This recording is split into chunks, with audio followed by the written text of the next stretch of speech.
Hold on. Stop. Start over.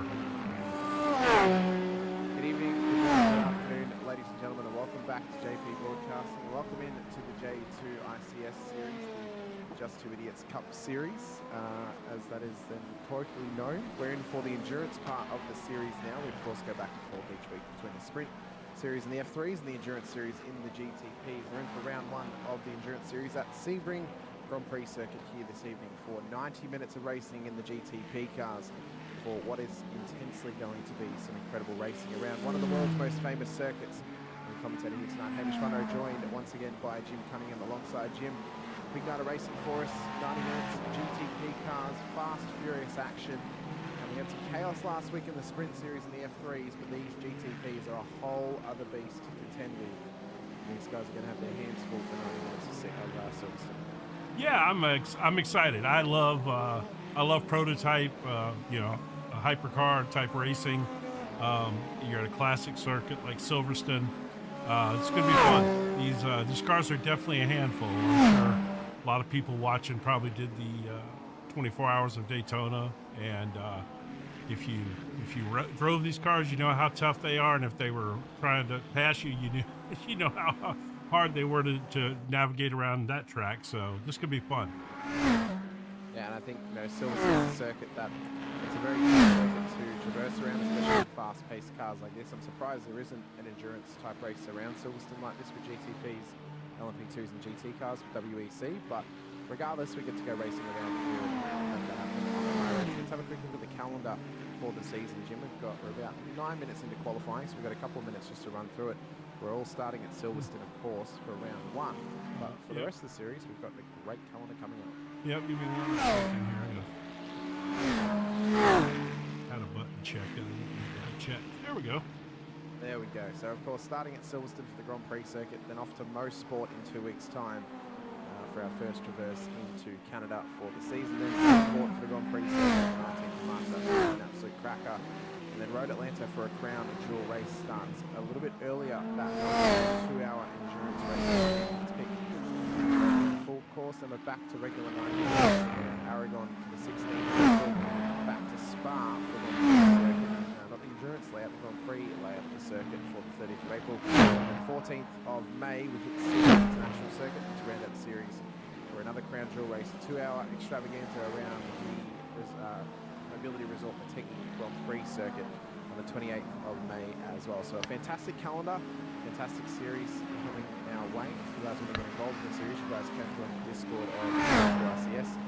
Try and sign up and come racing in this incredible series. In between those weeks, of course, the endurance series running every 2 weeks. In between, we have the sprint series running of the Dallara F3s, which last weekend into Lagos was incredibly chaotic. It was incredibly intense for a lot of drivers out on track. But I think this calendar, it's a great mixture of classic endurance racing circuits as well as some fantastic Grand Prix circuits that will surely test the drivers as well. But in qualifying, Jim, we're about 10.5 minutes in. Let's have a gander at the timing tower and just see how they're kind of sitting at the moment, because it appears that the Canadian, another Albertan that I have for myself, Jim, is at the moment on a minute 41.339. Yeah, that's not surprising. You seem to gravitate to those Canadians. Specifically if they're from Alberta, it seems. But yeah, you and your hockey buddies. Oh, you know, you make some connections here or there. Only 2 drivers yet to set times in this qualifying session, DC and Bar South 22 as well. Let's just quickly check out the state 2 just to see how long we've got left, because we want to make sure that these drivers are able to get times in before the qualifying is up. Of course, 15 minutes for qualifying. They are 11 minutes 25 into the session, so we want to make sure that they are able to get some times in and they're able to get themselves running.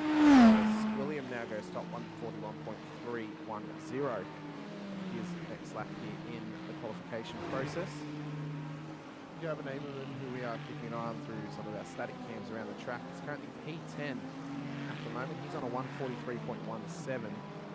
Some other drivers having to push their limits to find some lap times. This circuit, though, very, very tough, Jim. Very difficult track to find your rhythm at. You know, some portions of the circuit, especially through Cops and Brooklands, it's almost a one-line corner, and you have to set yourself up and keep your rhythm up around this place. Otherwise, your lap time can go out the window if you get yourself in a bit of trouble. And it's also seems like it's also a course that you pick up a lot of. It's easy to pick up off tracks on as well. That is one of the major difficulties here, the off-track scenario, but also keeping yourself in that rhythm, keeping yourself in check. I mean, 90 minutes is a long time to go racing. These guys will definitely need a pit stop in this race, as the GTP car is limited to around about 40 to 45 minutes on a stint. So with some fuel saving, they can make it to 45 minutes and make it a one-stop strategy. Without fuel saving, they may traverse the pit lane 2 times across the night here this evening. But we are only a couple minutes away from qualifying coming to an end. We'll then head into the race this evening, as I mentioned. 90 minutes around this track. It's a difficult circuit to go racing around for 90 minutes, Jim. It's one that will test your fortitude. There's not much room for breathing around here. You pretty much only get it down the hanger straight and the back straight as well. So every other little section of this track is kind of split into 2 halves. It's the old version of the Grand Prix circuit and the newer version of the Grand Prix circuit merged together. Both those sections can be quite testing, of course. The run through turn 1 and up through 3, 4 up towards Club Corner as well, but also the running around Brooklands and even up through Maggots and Beckett's can definitely test these drivers tonight, and it's going to take a lot of fortitude to keep these cars on track and keep themselves in check, because these cars are an absolute beast to handle. They are indeed an absolute beast. I don't have a ton of experience driving Silverstone, and most of the stuff that I've done here have been shorter races, 20, 25, 30, 35 minutes, stuff like that. Nottingham just gone off. Gamerman's just gone off the track, so Let's check out some of the other drivers on track here, Jim, and just try and suss out how they're going around this circuit. Notovan's coming down the main straight now. We can keep an eye on him. Whoop. There we go. Amerman's back in pit lane. Yeah. That's. There are a lot of them are jumping back into pit lane here. They are indeed. Notovan and Bozak still out on the track. T-Gish is out there as well. Of course, these guys using their Discord names on the timing tower, so it gives us some very interesting, yeah, it does. Interesting names to call out for the qualifying and the race, of course, as well. Bar South 22 is out there with his paper bag as well, and DC in the Ferrari too. So there's a good mixture of cars. There's only 3 Acuras in the field. We've got 2 BMWs, we've got 4 Ferraris, and we've got 5 Cadillacs out there. Only 1 Porker on the road that is being run by Jason Uanake in the field. So there's a nice mixture of cars, but not much love for the Porsches, especially after they won the Daytona 24 Hour, Jim. Yeah, well, you know, this is it's a different circuit, and certainly you don't have the same kind of high-speed sections that you do at Daytona. Although this is a high-speed track, it certainly doesn't have those. You know, the Acura seemed to dominate most of the 24-hour week leading up to the Daytona 24. You know, at least in iRacing, and you know, so it's just a different. I think it's probably just a different circuit. These cars they're built for different types of tracks. This is so flat. So much of this track is flat. You know. It probably suits the modern build of being that it's now come back into its prowess, but it's definitely challenging the Ferraris out there for sure, being that they are an all-wheel drive LMDH car compared to the rear-wheel drive cars of the Cadillac, the Porsche, the Acura, and BMW as well. On board with DC as he runs down the back straight towards the top of the hill, see if he can get himself a better lap time and pop this Ferrari up inside the top 10 to knock 2 of them. He's there to knock out one of the Beamers in Amerman, who's currently P10, but for Notovan, qualifying on the road. He's P2 at the moment, but for DC as he rounds the final corner, can he get a better lap time under his belt and find himself inside of the top 10? He can. He knocks out Gavin Amerman to go P10 in qualifying as it comes to an end. Right.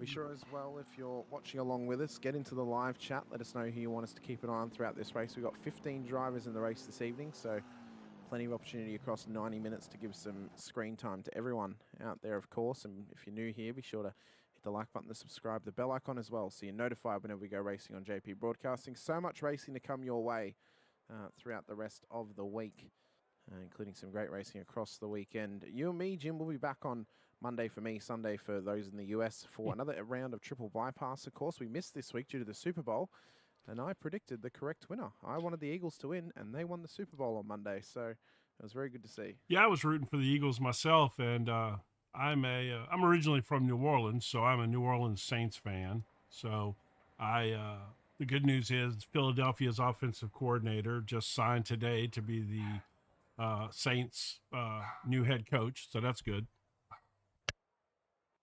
Well, you got to watch the Eagles win a Super Bowl in your previous home state of New Orleans, so it's works out pretty well for you. But starting grid for tonight's race is, of course, being led away by Squilliam on pole position alongside Notovan on the front row of the grid. Bozak, Nicolator, they'll start on the second row with Nick Beaver and Springflower for your top 6. Urko, T-Gish, Jason Muanake and DC will then make up the top 10, with Gavin Amerman and Bar South just missing out on the top 10. Amerman was knocked out at the final dying embers of qualifying when DC ended his final lap across the line to end our qualifying session. In behind the top 12, we have Biker Pilot, Ryan Schwab and Paper Bag making up the top 15 cars on the grid this evening. But it's going to be a rolling start for these drivers, Jim. Not a full lap rolling start, only a half lap for them, which means that they should at least get, well, they don't have to wait as long to get running.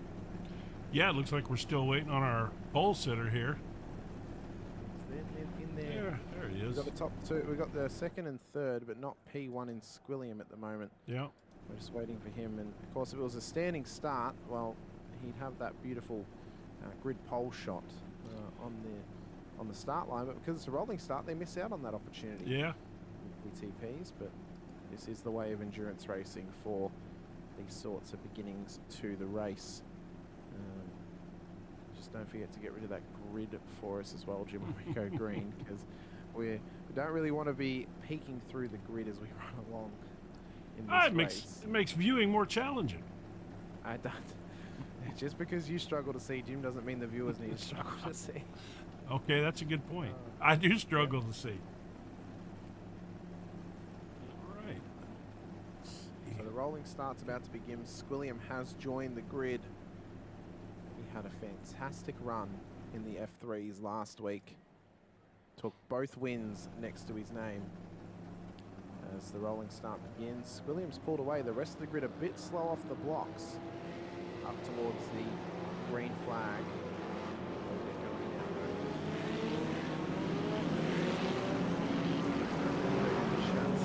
The on-track volume was quite a bit louder than the commentator during qualifying, just so you guys know. So let's just turn the iRacing down a little bit, Jim. Yep. It's either turn that down or turn us up, but I don't know if they particularly want us turned up. Got plenty of room to turn you up for sure.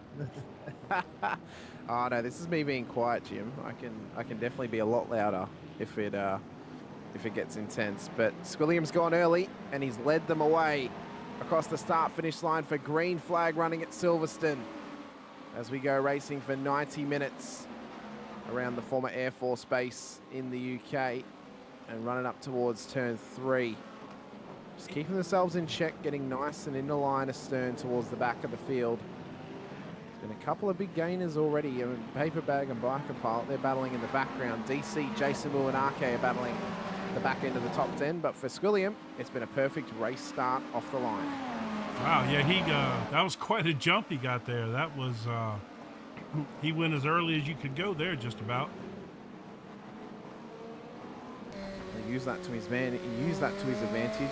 Caught Nodovan napping a little bit in behind him as Paper Bags had a moment in the background as well. He's off at Brooklands at the moment, Jim, so that's a big loss already for the man who started in P15 as he ran it down towards Brooklands, and it looks like he's been out of shape under brakes a little bit possibly. Right, it's the classic GTP look of the rear end coming around and saying hello in a very slow and unfortunate spin for Paper Bag down at Brooklands. Yeah, that is unfortunate. I wasn't paying attention to what car he was driving there. Do all of these cars? Ferrari. Do all of these cars have? Well, I know Ferrari does have the brake migration. I am not sure, Jim. Actually, I'm not 100% sure. I mean, I know the Ferrari does because that's what I drive. Well, I've also just noticed, well, Gavin Amerman's also had a moment. He's actually towed back to pits, Jim, so he's now all the way back in P15, waiting for his tow to get done. He's, of course, the teammate of Squilliam, the race leader, and that looks like that car has got big damage. We might have to scroll back and look for when he actually goes off track, Jim, to see what's happened to him. There it is. That's when Paper Bag goes off track. If we go up towards Amerman, we can see when he had his moments. Oh, okay. Just before. Let's see here. It's just below Paper Bag's crash. You'll see it. Gavin Amerman goes off track. Ooh. He had a little help there. He locked the brakes up, it looked like. Well, that was a weird spot to be on the brakes, actually. Go back and see if I can just get from the beginning of that again. Oh, yeah, he was... There must have been previous contact, possibly. I'm going to do something that James absolutely hates right here.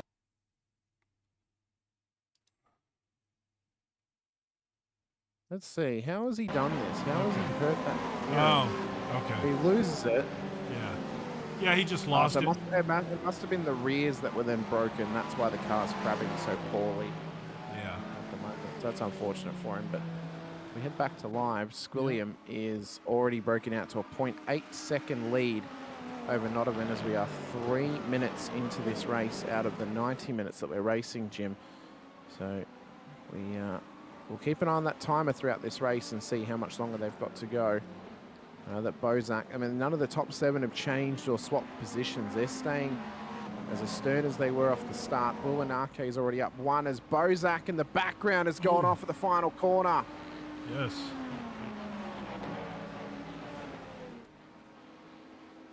I believe he's gotten going again,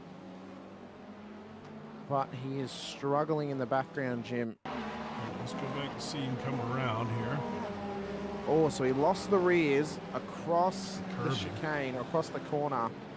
Car's having to take evasive action. Well done to hold his brakes.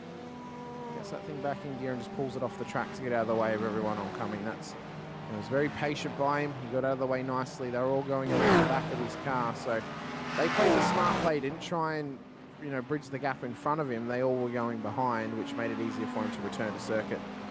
But as we come around the old start-finish straight, Squilliam, he started to drop a little bit of time right now to Nodovan, who's just etching closer and closer to him. Yeah, he's slowly but surely. Looks like he's creeping up on him. Let's see what it looks like from his view. Well, that's what he looks like. He looks good. What he looks like at the moment. He's got some big shoes to fill. He's trying to keep this thing in check and keep himself in a race-winning position. If he can just hold it here for the next, well, pretty much the next hour of this race, he will be in a position to battle for the lead with Squilliam. It's a long race, Jim. We've spoken about it a lot of times before. We will get to a point in this race where we're kind of waiting for the next big moment to happen, because eventually you get, after the first 20 minutes or so, you get that real lull period where drivers are just trying to make it to the end. They're trying to keep the car clean, keep themselves in check, and keep themselves moving forward. And being that it is an hour and 30-minute race, honesty is the best policy. We're going to get the big battle for the lead at the end of the race, most likely, unless Nodovan's got major pace over Squilliam and he knows he can pass and then break away from him. He'll likely just sit behind him and wait for that opportunity later in the race to really fight for that win. Well, that certainly makes sense. But I guess the one caveat to all of that is pit strategy.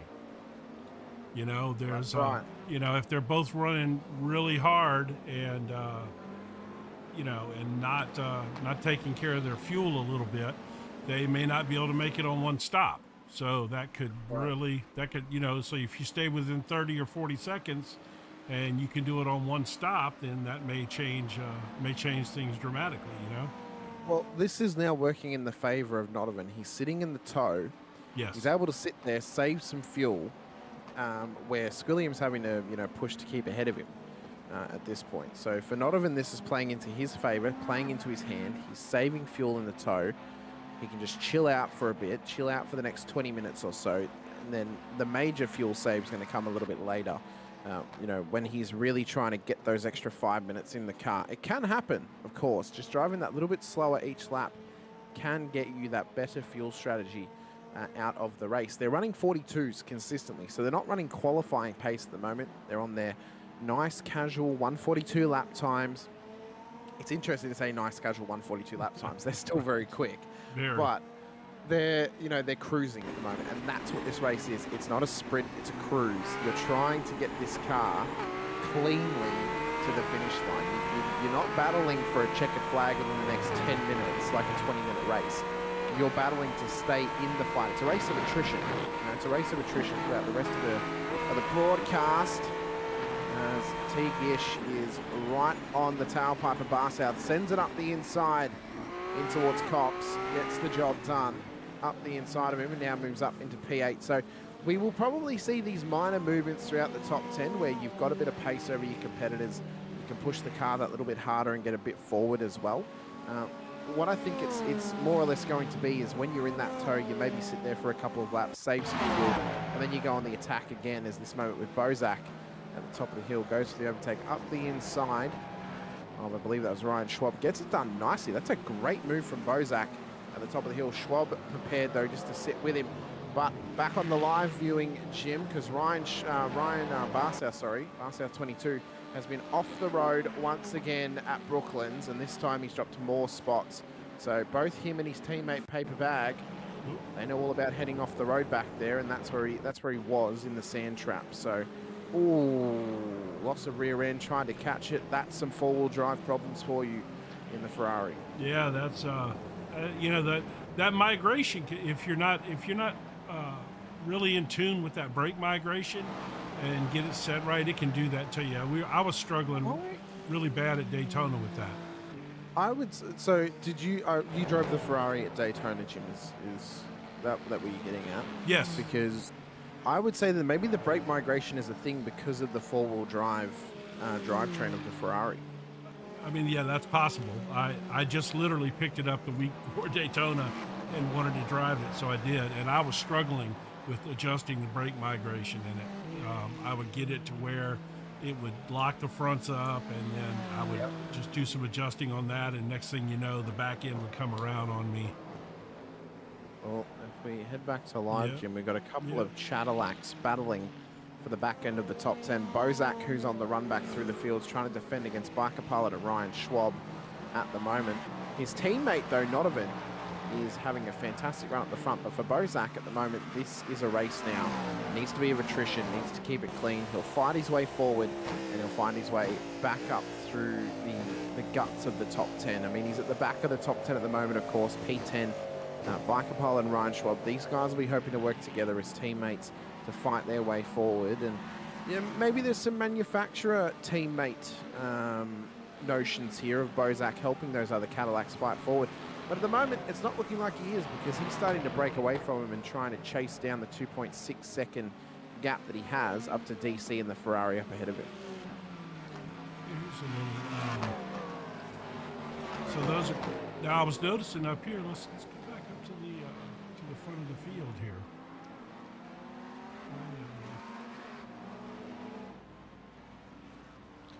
That gap looks like it's coming down a little bit, doesn't it?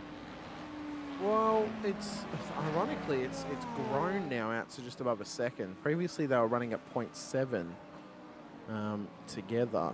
Last lap, Squilliam did a 1:43.01. Nodovan did a 1:43.09, so they're right on pace together still. There is barely any pace between them. Yeah, when I looked up at the scoring tower, they were down below a second. And I was like, well, it's closing back up, you know. But yeah, it's just they seem to be just idling right there around a second. Yeah, I think what's important is the fact that Beaver's starting to catch them. He had set his fastest lap of the race a few laps ago, 1:42.59. He's then matched it last lap, 1:42.6. So he is starting to catch these guys. Squilliam, though, with the fastest lap of the race overall, 1:42.49. So there's barely anything between these guys in terms of consistent fast lap pace during racing conditions. Yeah, I wonder if I wouldn't think tires at this point would be anything for anyone. Not yet. No, they shouldn't be an issue. I mean, realistically, they don't. I don't think you can double stint tires anymore in the GTP. You might get away with it for an hour and a half, but it's probably not even going to be worth it, because you're going to fill the car up. The tires get done when the fill up happens. So right. You're not losing anything by taking tires in this race, especially if they're running a full stint. I think the problem is now you look at guys like Gavin Amerman. Well, he's already had a pit stop. It was a long pit stop, of course, but he's gained a lap. So it's actually going to be easier for him to now fuel save and get a one stop in later in the race outside of his toe. So he's now, he might actually find himself back in some consistent positioning, might find his way back up towards the top 10 if drivers end up off the road. But for him, it's now a battle of attrition. Get to the 45 minutes, pit, and then get this car home. So that's what the strategy has to be for Amerman at the back of the field. For Beaver, Nodovan, and Squilliam, these guys just need to hang together, try and save some fuel, and try and work their way towards the checkered flag. That's what the strategy has to be in this race, Jim. It has to be, you've got to get to that final 20 minutes. If you can't make the final 20 minutes, you're never going to have an opportunity to win this race. So they must race for the next hour and 5 minutes, cruise to that point, and then battle at home. And that's really what the strategy needs to be. For Urko, well, he showed some great pace in qualifying. He's up one spot already into P6. He's now hot on the heels of the Frenchman Springflower, just ahead of him in the Cadillac, the privateer Cadillac in the field. The other four are all a part of two separate teams. So for him, he's having to fight forward. Urko, the leading Ferrari though, one of two that started inside the top 10. It was both him and his teammate that made the top 10 in qualifying. Jim, of course, DC made it right on the final seconds of qualifying. He got a final lap in after the 15 minutes and came home to put that car in P10 in qualifying. So for Urko and his teammate, they want to try and fight forward, keep themselves clean, and try and avoid those mistakes that the other Ferrari team of Bar South and Paper Bag have been having specifically down at Brooklands with that brake migration issue, which has been finding those cars getting loose and spinning around. Right, yeah. Yeah, at least the Ferraris, from what we've seen, it's been, so far it's happened only to the Ferraris that we've noticed, I believe. I think there's been some minor rear engine issues for, well, we know it happened to Bozak and the Cadillac at the final corner. So there's definitely those classic rear and mid-engine issues where the rear can just decide to come around on you when you carry a little bit too much pace and the traction control is off just slightly. But for Erko and Springflower, these guys are looking to get into a nice battle here where, you know, we're only 14 minutes into this race. Still a long way to go for these drivers. Still a long way to go for us in the booth. There's a lot that we can talk about across 90 minutes, Jim. I don't know how brave James is to give us the booth on our own for 90 minutes, but with no adult supervision. No adult supervision, and the fact that it's an endurance race, so we're going to get the lull period that we have to fill time. That's just the nature of the beast. But if we can get battles like this happening at the midpoint, we're going to be on for an absolute crack-up. Nick Beaver, though, up in the top three, has just at the fastest lap, 142.33. He is now hot on the heels of Nodovan. 0.4 of a second is now the gap between the Acura and the Cadillac in P2. He may line himself up for a move here, Jim, trying to get up into the lead. Oh, that'd be nice to see. Yeah, he's been running some of the fastest lap times for, you know, I guess the last 5 minutes or so. Whoa, what's happening to William? Uh-oh, he was on the side of the track. Has he possibly had a slowdown? I'll investigate, Jim. We'll keep an eye on this battle. I'll investigate if he's actually copped the slowdown. Okay. Or if he's maybe trying to save some fuel. So I'll just have a look on my end, see what's happened. Yeah, this battle's getting good right here. So he's yeah, right there. Yep, for sure. Yep, for sure he got the slowdown. Yeah. So the exit of Maggots and Beckett's, Jim, Squilliam actually crossed the final part of the chicane. He was all four wheels off the track, so that was a big slowdown for Squilliam at the front of the field, who now tucks in behind Nick Beaver and Nodovan. But for that to happen, though, Nodovan's now taking the lead. He's now lost the benefit of the tow to save fuel. Squilliam's now got that double slipstream. That'll help him save some fuel as well. And for Nick Beaver, he sits in this little sandwich. So we'll see if he tries to make a move and get into the lead. I'm sure Nodovan would just let him have it, again, to just save the fuel and get into that slipstream. For Squilliam, well, we'll see how comfortable he is sitting behind these two drivers since he's led every lap of the race prior to making the mistake down at Maggots and Beckett's. Yeah, that's, I mean, that's unfortunate, but he, you know, overall, like you said, this may not bother him too bad at all to sit back here and just, you know, since he's been out front the whole time, burning up his fuel. We'll save some fuel, save some tires, and push forward to your pit stop in half an hour's time. I mean, that's probably the best strategy he could possibly have at this point of the race. And they're not giving up too much time to save this fuel as well. I mean, they're running about a second to 2 seconds slower across their laps, so they're not giving up a whole lot of time. I mean, across the stint, they're probably giving up a pit stop's worth of time, but it's better to be out on track and moving than be stationary in the pit lane.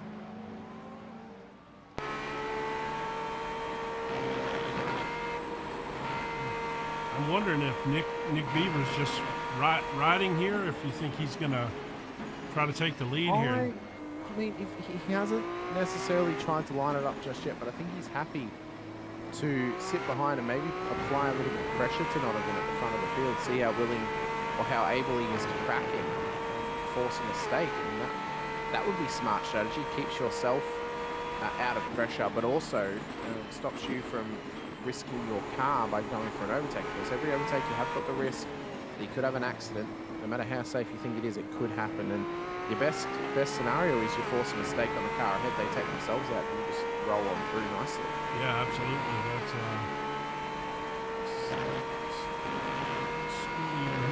That's Squilliam's about a second back. He's just laying back. I feel he might be full fuel save at the moment.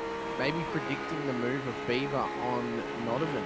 Maybe he thinks he is going to go for it by the way that the Acura is reacting. Maybe from his cockpit view, he's thinking, oh, this guy's going to go for it. I'm just going to sit back and watch it happen and see if they take each other out. Yeah, I tell you what, he's right on him, though. Oh, there he goes. He wants it. He wants the move. Outside line, though, at the top of the hill. It's a tough spot. Can he get this done? It is. They'll be side by side to the final corner. Is Nodovan going to give this up, or is he going to fight for it? He lets him have the lead. So Nick Beaver rolls into P1 on the road. Nodovan gives it up, willing to just sit back and relax. I mean, there's no point battling it now, Jim. There's an hour and 12 minutes to go. You're not going to win it by battling for the lead at the moment. You're better off sitting back, saving some fuel, watching the lines of the Acura, maybe picking up a couple of tips for yourself along the way. Well, especially for him, because he's already had the first part of the race where he was doing a good job saving some fuel. So at this point, you know, he can just ride on that one-stop strategy 100%. We know he's got to know Beaver was putting down some quick laps to catch up to him, and you know, maybe his fuel situation is not as good, and he can push Beaver here and not really even hurt his fuel too much. Well, he's definitely applying pressure. I'm riding on board with him on my end. I'm just trying to hear out for any clutch in, just to save that little bit of extra fuel. But I think he's happy just to sit back, short shift the Cadillac, and just chill out for a little bit. So could this be a race losing strategy for Beaver, pushing so early and not saving the fuel? Or can he make 45 minutes and do a one-stop strategy to the end of this race? On board now is Squilliam, former leader, started on pole position, had some great pace off the start, but unfortunately took way too much off track at that final chicane there at Maggots and Beckett's that we've just come through and copped the slowdown a few laps ago. That has lost him the lead of this race, but it has now given him some fuel strategy, because he can sit behind the double slipstream of Beaver and Nodovan and save some fuel and some tyres throughout the rest of this stint. He's got 25 minutes he has to make on track, Jim, and he's guaranteed to make it on a one-stop strategy.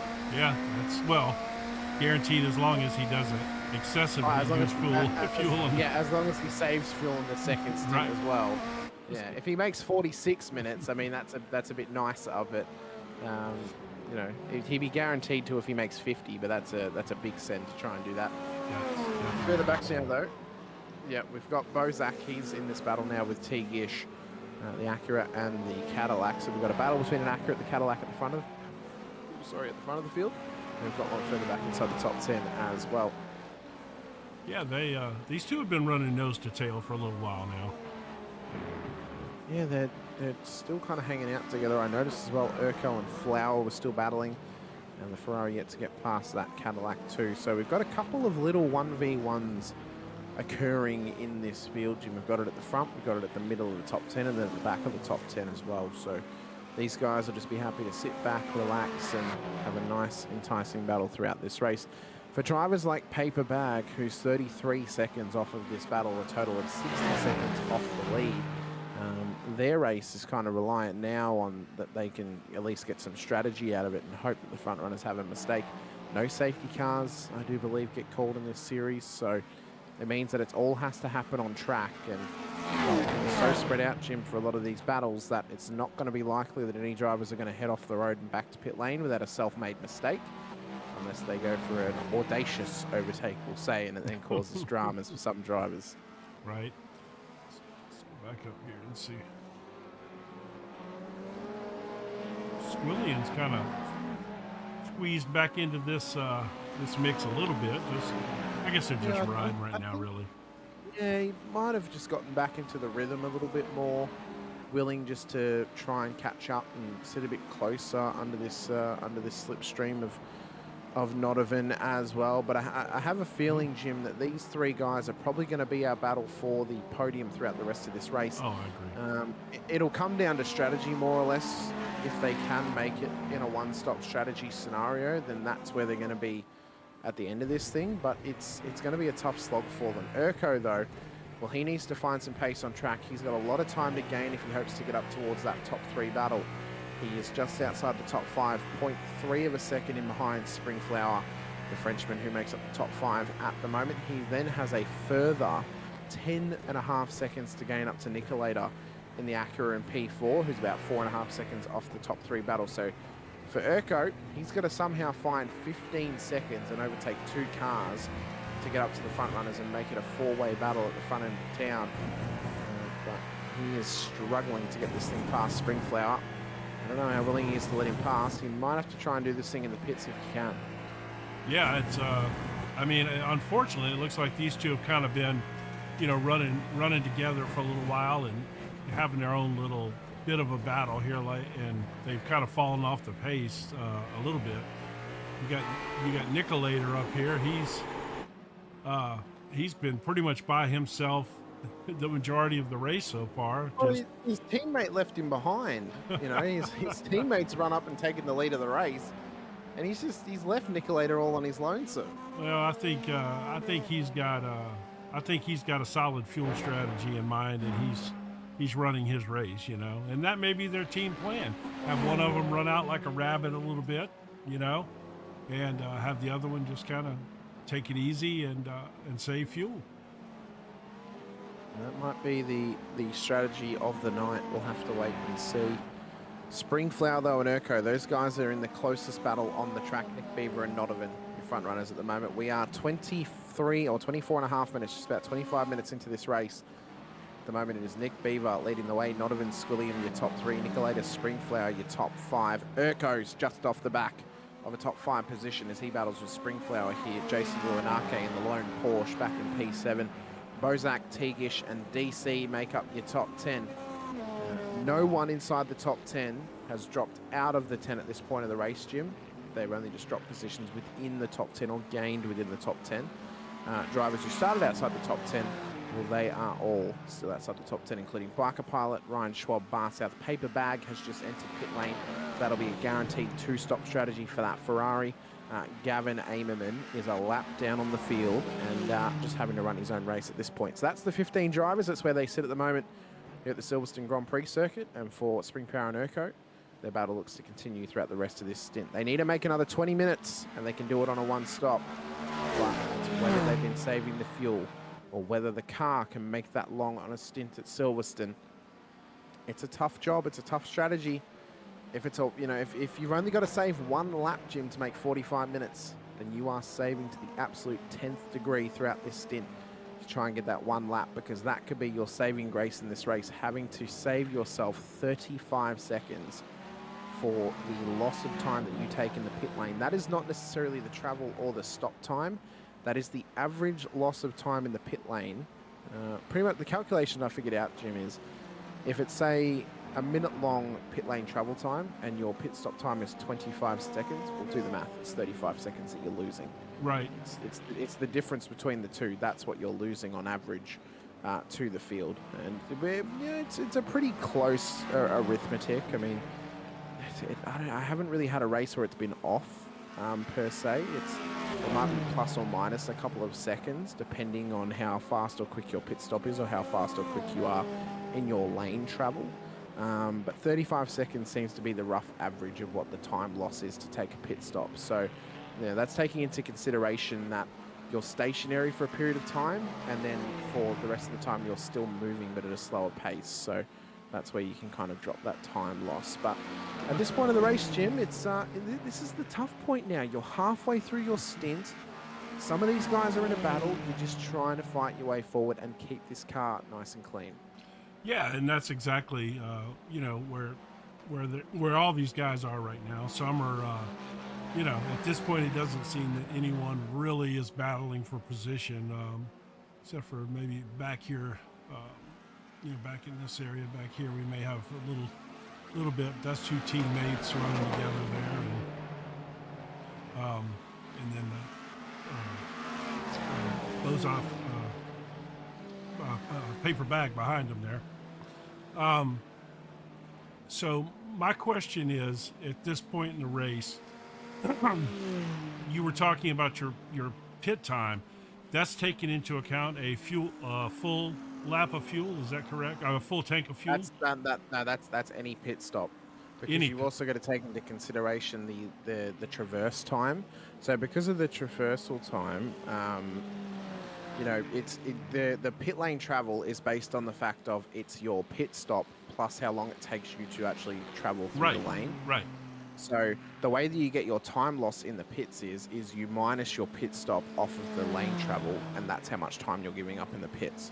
So it roughly works out to about 35 seconds for every pit stop. Doesn't matter what track it is, because it's always roughly a 1 minute lane travel, so, you know, for a full tank per se. So it's And if we have a look for a at, splash, like if you needed 2 laps worth of fuel, it'd still be 35 seconds okay. because you got it's the travel time as Right, well. So right. it could be a 5 second stop, but it takes you 40 seconds to go from end to end in the pit lane, including that 5 second stop. So it's 35 seconds that you're dropping to the rest of the field. Right. Okay. Yeah. So I was just curious as to, you know, if somebody put themselves in that position, because I'd be willing to bet that somewhere in here we've got somebody who's going to put himself into the position of needing to make a second stop. You know, everybody's strategy is not going to work for them.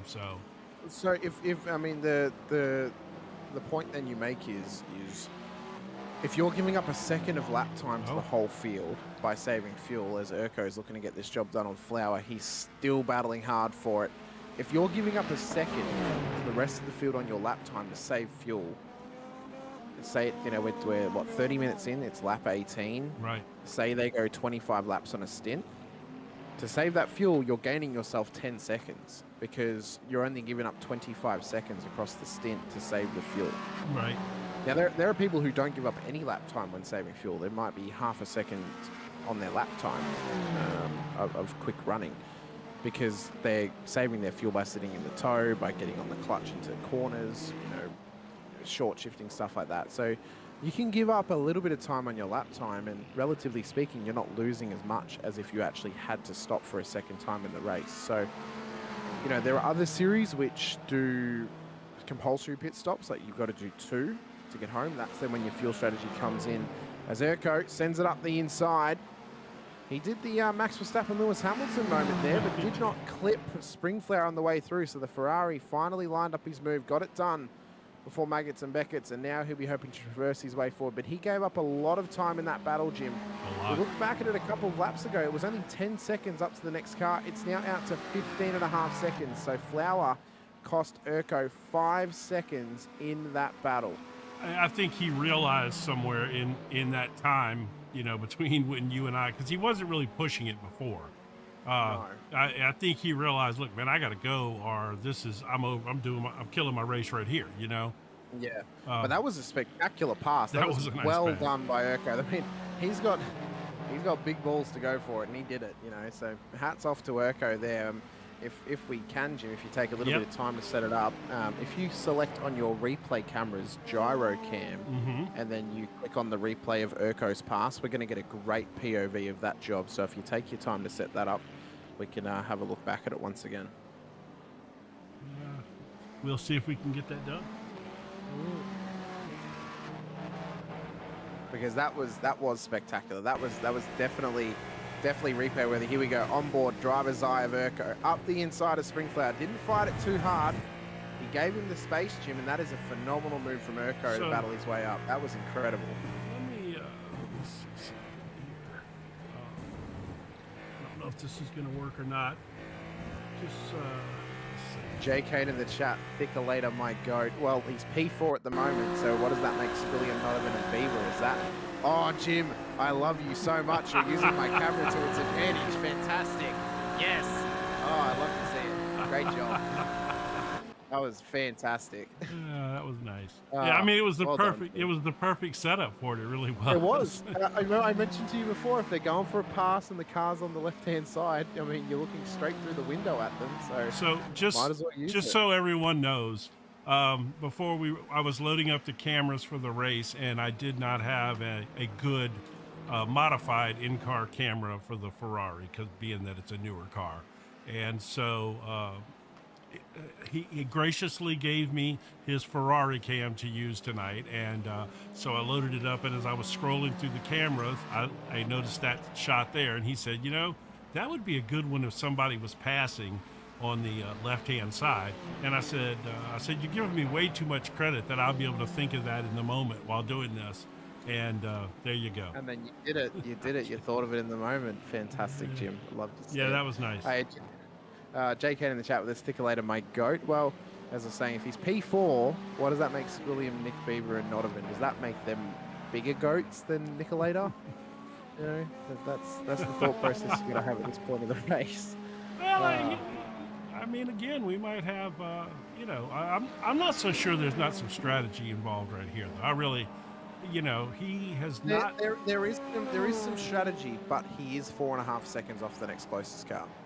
Yeah, but So- if he's managed to save an extra lap, then This that's is true. If he saved an extra lap, I mean, that helps. that's It different. helps. Because bottom line is, what you really have to have is you have to have enough fuel during that last stint to push when you need to push. Exactly, and the difference could be, Jim. So obviously we mentioned the 35-second drop that you have for a second stop, but you then also got to take into consideration how much faster is your one stop over someone else's. Right. So could you actually gain time in your pit stop by saving more fuel and taking less fuel in that stop? If he's gained an extra 5 minutes, if he's gone to 50 minutes available for his stint, he can either push on and go to 50 minutes, or he can come in and take less fuel on his stop and then just push to the end. Yeah, I mean, I think I'm not personally for me.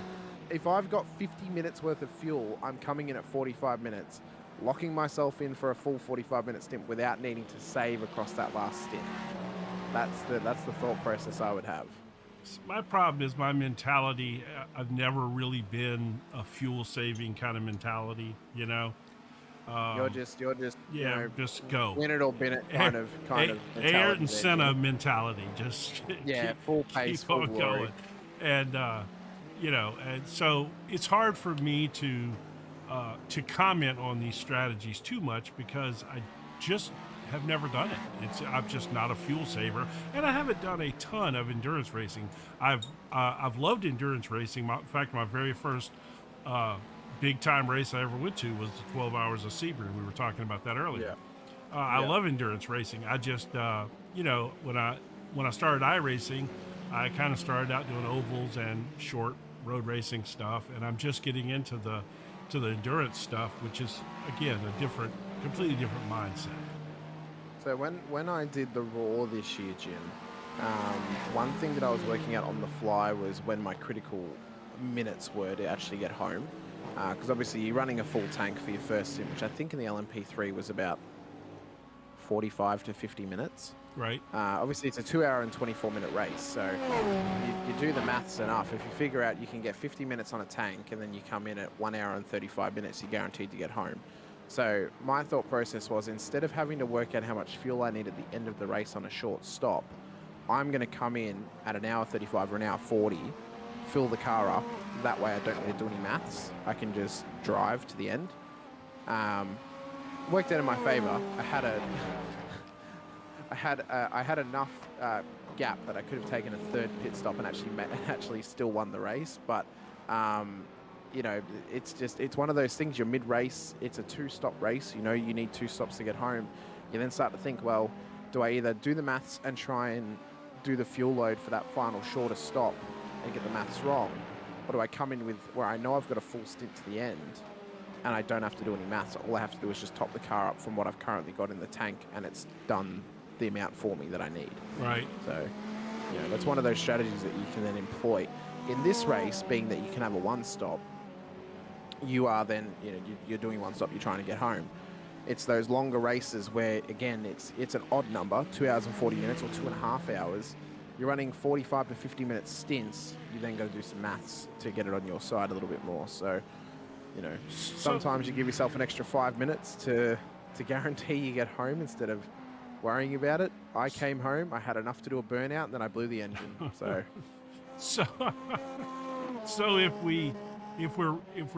if we can't save enough fuel, say we're one of these drivers in the field here, and we are not capable of saving enough fuel to get to make it a one-stopper.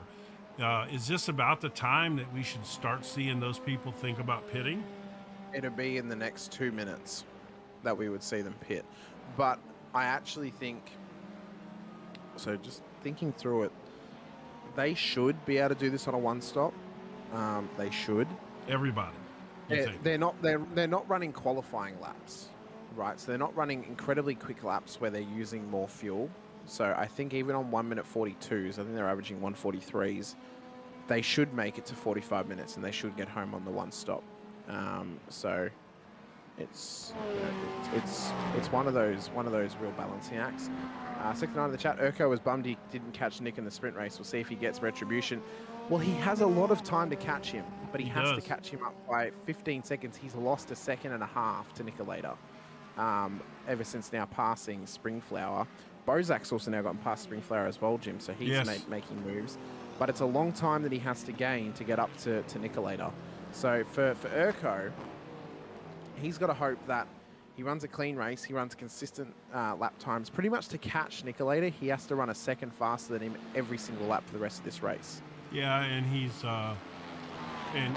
dropping time. Right now, the last lap he was about a half a second faster, but nothing spectacular. Let's so I did miss that. Let's go back and take a look here at this pass.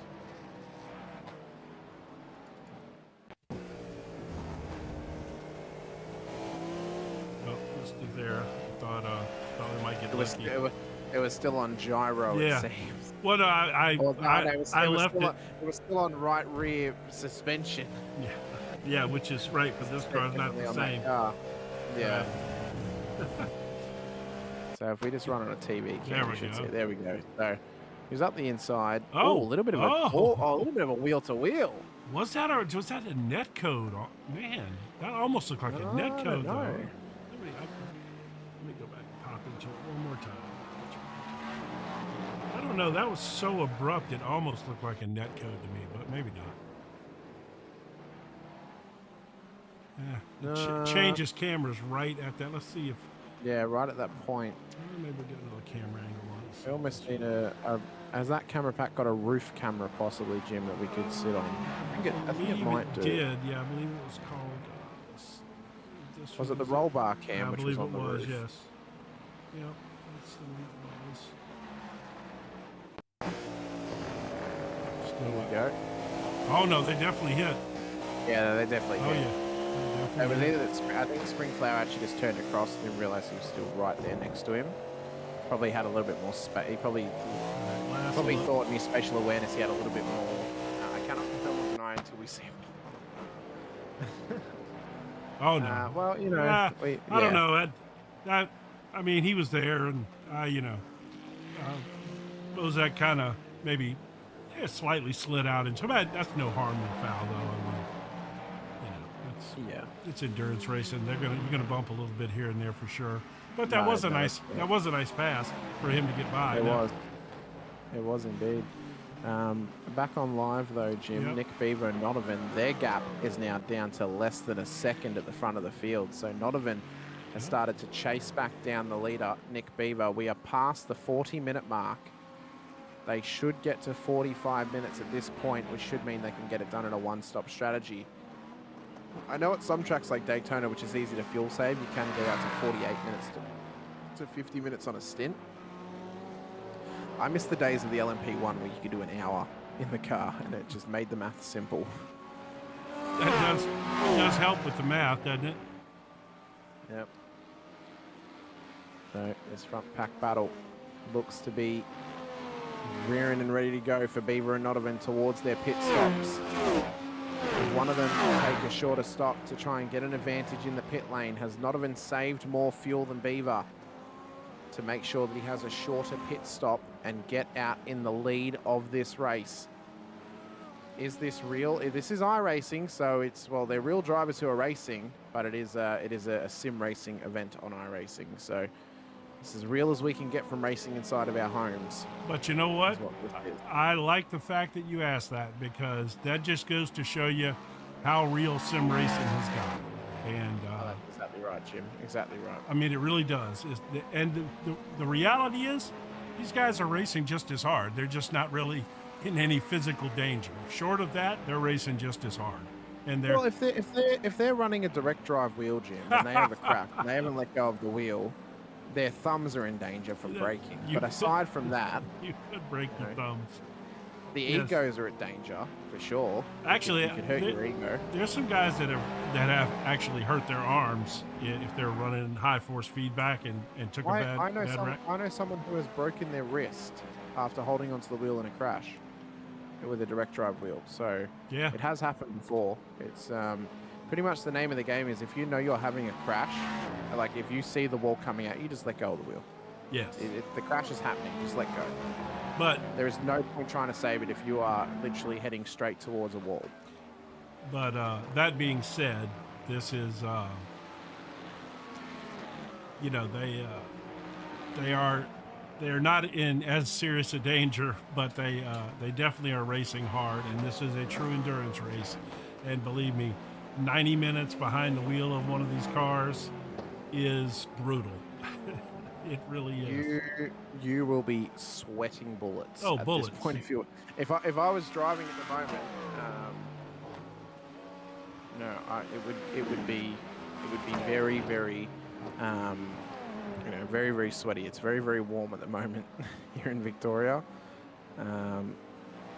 Yeah, I'm just having to respond to my dad. He has a job interview in 10 minutes, so I'm gonna have to keep myself. He's lucky we're at the lull point of the race. We're not getting too excitable, so.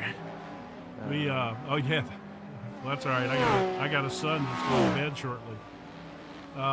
Yeah, so I lost my train of thought now. Well, you know they'll be sweating bullets at the moment. So I'll give you a. Yes. I'll give you this in both centigrade and in Fahrenheit. So I'll do the actual conversion for you. Well, I remember now. I'm real quick before I forget again because I'm old. That's okay. I know y'all are in summer, obviously, in Australia where you're at.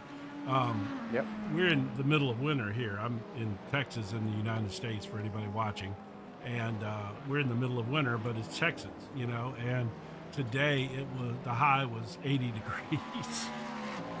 So right now, Jim, it is 91.4. Oh, nice. Yep. Mid-afternoon, 33 degrees centigrade, 91.4 Fahrenheit. It is. Yeah. I've got the door closed without the aircon on. I've got a fan just blowing air on me at this point. It is. Why do you not have the air conditioner on? Because I have to have the door open to get the air conditioning. And if I have that, it's going to interrupt the whole house by me commentating. So trust me, as soon as this is over, that door's getting open and the airco is getting sent straight into my room. But yeah, it's a small bedroom with a PC and 4 screens. Right. Yeah, I got it. It's very warm. Yeah, my room gets pretty hot as well. I've got 4 screens and a high-end PC as well. Oh, we got a pit stop here. Yep. So 46 minutes. Nodovan is in. Beaver has stayed out. Squilliam's in as well. So Beaver definitely should make this on the one-stop strategy. These guys will as well. By the time they actually exit pit lane, it should be roughly 47.5 minutes out of this race. So they should be well and truly able to get home, Jim, on the one-stop. Paper Bag is at the pit exit as well. Bar South Biker Pilot are in. They've just gone a lap down on these guys as well as the leader, Nick Beaver, as well. But this is now going to be a crucial stop for these drivers. Yeah, this is the stop. We don't need to see anybody pass their pit lane up and have to back up or anything. That would be detrimental here, big time. Yep, Nicolator's in. Nodovan has dropped. He's still taking fuel at this point in the car. So they've done the tyres. They're just now filling up the car with fuel. Bozak's in. Urko's in as well. So all of these guys are coming to pit lane. I'm going to keep an eye on Nick Beaver to see where he is at the moment. He's at the old Grand Prix straight at this stage here, Jim. As Nodovan is exiting pit lane, and he's exiting pit lane a long time before Squilliam. He had a 40-second pit stop, did Nodovan. Squilliam took a 41.5, but the difference was Squilliam's lane travel was 1 minute and 11 seconds, 0.88. Nodovan's was 1 minute 9 seconds, 0.5. So he gained a couple of seconds there on Squilliam out of the pit lane. So yeah, and that's I mean, that's obviously not huge, but it could be. My question is, let's see, and Nick Beaver did not play there. He just ran a really decent lap considering we're way into this race, and now he's coming into pit lane. So these guys have set very, very fast lap times, Jim, on their lap before coming into pit lane, although it shortens a lap because of the fact it cuts out the last turn. Oh, yeah. Nodovan and Squilliam were 141s, but that, of course, yes, right. He was just on a 140.9, but that's because of the pit entry. So he is now in the box. Where is Nodovan currently is coming through Maggots and Beckett's, so he is chasing down Nick Beaver at the front of the field. The difference is, though, he's going to have to come around that final corner, remember, which is slightly extended in the difference to the pit entry for Nick Beaver. We should see him drop. He has just dropped. Now it's just fuel for him. And so If this is a 41-second stop, Notovan's going to be right on him. yes. So he's just coming around the final corner now. Beaver's just exiting pit lane. So, oh no, Notovan's just spun it at the final corner, Jim. Oh, Notovan no. has just spun it. So that there is a big breath of relief for Nick Beaver. Well, that has completely changed the game. Nick Beaver had a 37.2 second stop on that pit stop, Jim. So he actually had a massive gain off that pit stop. He's now probably only 40 odd minutes away. Cold tires. Victory here. Cold tires, cold brakes as well. Oh my goodness. Yeah, that's unfortunate for Notovan. Didn't hit the wall though, still in this battle, but unfortunately he is now back in P3. But for Nick Beaver, that was an exceptional pit stop. Yep. And that was that round of pit stop gained him a good bit of time there. Now he's got what, almost 9 seconds on Squilliam. Yep. Just make sure that we're back on live as well, Jim. Yeah. But yeah, I mean, that was a, relatively speaking, that was a 4.3 second gain for Nick Beaver out on the road. So that is a massive gain from that pit stop. The gap is now out to 8.4 seconds, and he has 40 minutes until he catches the checkered flag here this evening. Yeah, that was that worked perfectly in his favor. Obviously, you know, very unfortunate that those cold tires jumped up, and that was really a shame. I was really kind of looking. If I'm not gonna lie to you, I was really kind of looking forward to that last second into well, even with the battle, Jim, because of that 4-second gain in pit lane, Beaver was always going to come out ahead of Notovan, and he was going to have a hell of a gap to him. I mean, 4-second fuel save across that race, running those lap times, that is incredible from Nick Beaver. Yes. To have done that. That has, you know, but it might even be that he actually put slightly less in and was then planning on fuel saving on this final stint, or possibly as well, the fact that he came in slightly later, of course, he went an extra lap than those guys. That gave him an extra sort of 3 minutes that he would actually then be sitting stationary in pits plus the lap time as well. So he might have managed to get that extra 4 seconds just by going a lap longer and knowing about how much time he'd be giving up sitting in pit lane. Well, the excuse me, I'm sorry.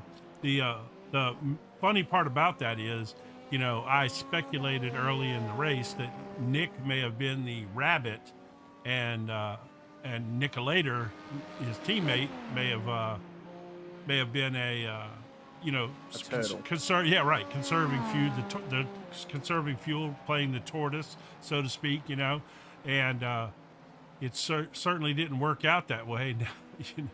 Now Nicolator is 20 seconds behind us. Yeah. Bozak has actually come out of pit lane ahead of Urko, so he's also gained on the Ferrari. Oh, he sure did, didn't he? Oh, he sure did. Very interesting how that's worked out. DC's back in pit lane too, further back in the field, so he is now coming in the lane for another pit stop, so that'll now take him outside the top 10.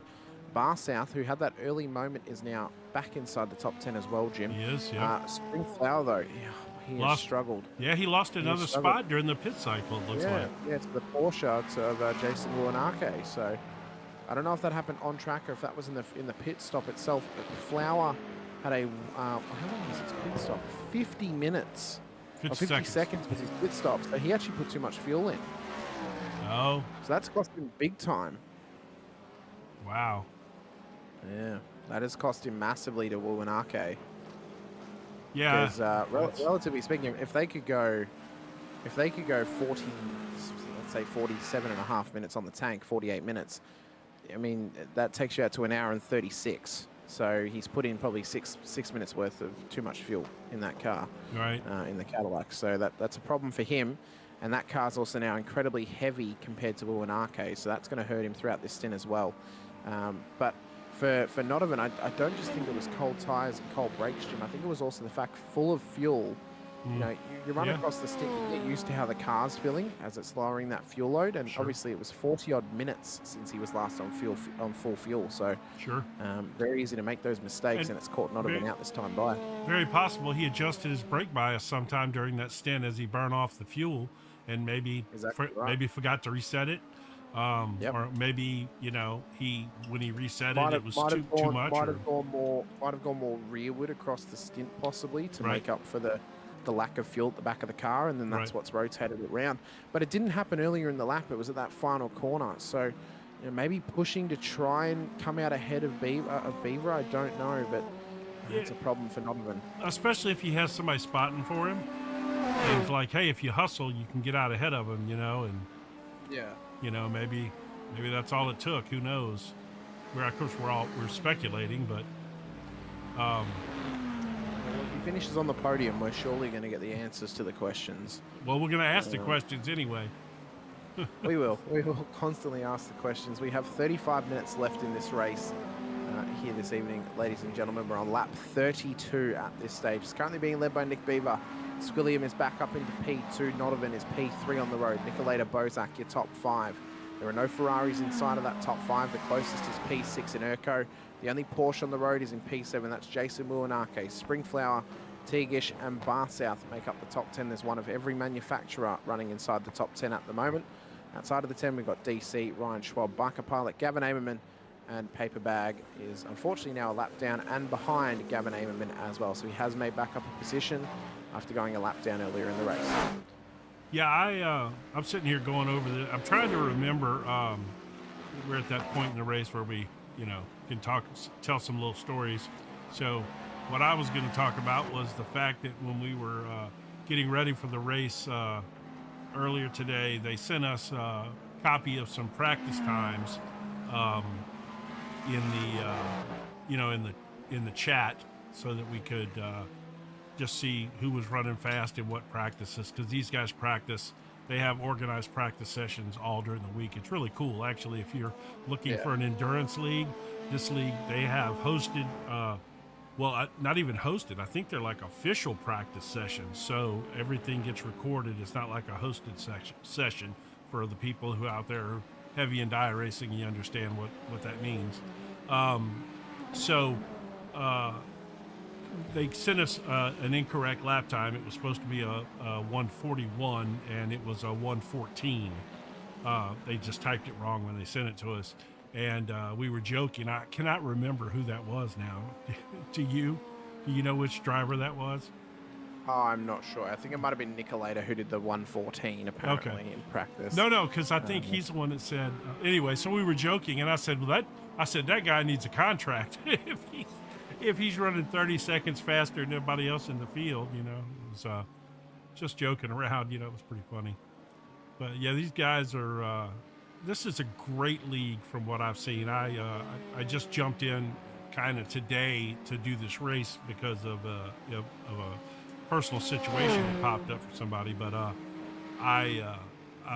just the fact that they have all these official practice sessions and stuff where all that is documented, and that's really cool. And you don't see that in a lot of leagues. A lot of leagues, you're lucky if they even have organized practice sessions at all. Like most of the time, you just got to practice on your own, you know? Another league that I've been heavily involved in, Jim, for about 2 years now since I started broadcasting here in Australia. They run, I think it's 4 practice servers a day leading up to the race on Thursdays. Their race is tonight, so they run practice sessions, I think, from Saturday until Wednesday, and I'm not sure if they run them during the day on Thursday or not. But so they run 4 separate time slots of practice servers, as they, just multiple 4-hour sessions throughout the day where people can practice. Right. They keep track of the times and stuff like that for people to compare themselves to. A lot of people are just practicing, learning the track, learning the setup, because it's a fixed setup series. So they use those practice sessions to learn the setup, and then also with the actual race conditions that the track's going to be set up at on the Thursday. So they're getting a full week of full race practice pretty much, because they're running with the same track conditions that they'll have on the Thursday. So, It's the biggest supercars league in Australia in terms of pure volume of drivers. They have around about 200 drivers in the league, 4 splits on the race on the Thursday at the same time. So that particular series is a V8 series, and it's even more impressive, Jim, why they have so many drivers. Every driver is over the age of 40. No one can race if they're under the age of 40, and they have 200 drivers who race. I would like to say that's my kind of league, but I need the ones that are like closer to the over 50, closer to 60 league. Well, they also, well, Jim, they also have now running concurrently with their series. On Mondays, they have an age championship. Currently, it's just over 60s drivers who are racing on the Monday night in Australia. Next season, they're introducing over 50s on the Monday night. So is that going to be is that a supercar league? Yes. See, that's where the next problem comes in. That car's hard to drive. That's why they have 4 splits, Jim. Yes, I would need the bottom. I would be all about that bottom split. They range from some of the best drivers in Australia to drivers that are just learning. That's awesome. No, get better. That's great. I love the fact that these guys have all these official practice sessions. Again, like you said, under exact race conditions. So much better. Yeah, exactly. Yeah. You know, you get to practice all week. They can use that week to fine tune their setups, get the car set up how they want, and then they can go racing on the Wednesday. I mean, that's a phenomenal effort from the league to have that running for them. Especially, you know, they probably need those weekly practice sessions because they're swapping between the GTP and the F3 car week on and week out. So they're needing the practice sessions to get back used to the car again before the race on the Wednesday. So, you know, they need that week to, you know, next week they run the F3 again. They need the next week to get back up to speed in the F3, get the setup ready for race day on Wednesday, and just get themselves comfortable and up to speed. You mean GT3, right? No, it's F3. Is Dallara it? F3. Oh, Yep. Is that what they run? Yep. Oh, I thought they were running GT3s in the other. Again, I just, you know, like I said, hopped in today, so I didn't know. So they run GT3. I mean, they run The Dallara F3 yeah. was last week, which is in their sprint series. Yeah. And then the endurance series is the GTP car, which is obviously this week and every 2 weeks. So it's that's cool. They go back and forth each week. Yeah. Oh, I just, again, like I said, I haven't looked at the sprint because I just hopped in today to do this. Yeah, that's cool, actually. I mean, I'm not going to lie. I love GT3 cars. I love them, love driving them. But, man, there's so many places to drive GT3 cars out there. Oh, there is. There are a multitude of leagues. Yeah, just have something everywhere. a bit different, you know. Yeah, exactly. That's, yeah. The F3, it's hard to find a league with an F3 car league anymore. Oh, yeah. You know, I personally prefer to drive the SFL since it is the most modern version of an F3 car, but the F3 car always holds a special place in my heart. It's a car that I called racing for a long, long time. When the SFL came out, I was very excited for the prospect of leagues changing from the F3 to the SFL, but it is nice to call some F3 racing again every now and again because it offers its own challenges compared to the SFL. The F3, of course, it's a lot more taily. It's got a bit more power, but a bit less aero, where the SFL has the issues of it has a lot of aero. It's less fast down the straight, but the aero means you can actually run fast through corners. It allows drivers, compared to the F3 car, the SFL allows drivers to get up to speed quicker compared to the faster drivers, but it's harder to find those little minute amount of lap time when you're at your top level. So you'll find times will be really close across the whole field because the back end of town has gotten faster because it's a bit more comfortable, but the guys at the top are struggling to find that little bit of extra pace out of the car. That's the difference to the F3. The F3, you can find those little tenths or those hundredths if you need them, but it's harder for the back end to get used to that car in racing it week in and week out. I'm a huge fan of the Super Formula Lights car. I did not drive. By the time I came along to iRacing, the Super Formula Lights had just come out, and so I jumped in that when I qualified for it, and but I have driven the F3, and it is definitely a tougher car to drive to me. Yeah, for sure. And again, it just comes down to that bit less aero, a bit more power. You know, you have to push it in different ways than the SFL. The SFL is a lot more forgiving than the F3 car when getting up to pace, for sure. It's kind of a similar scenario to the GTP and the LMP2 car. The LMP2 it's easier to get up to pace in, but it's harder to find pace. The GTP, you can try all you want. If you learn how to drive this car and how to attack a track, you can find that little bit of extra pace to get up to speed with people, but it's harder to find those little tenths or hundredths to gain that little bit of advantage. It's all setup based in the GTP, I find.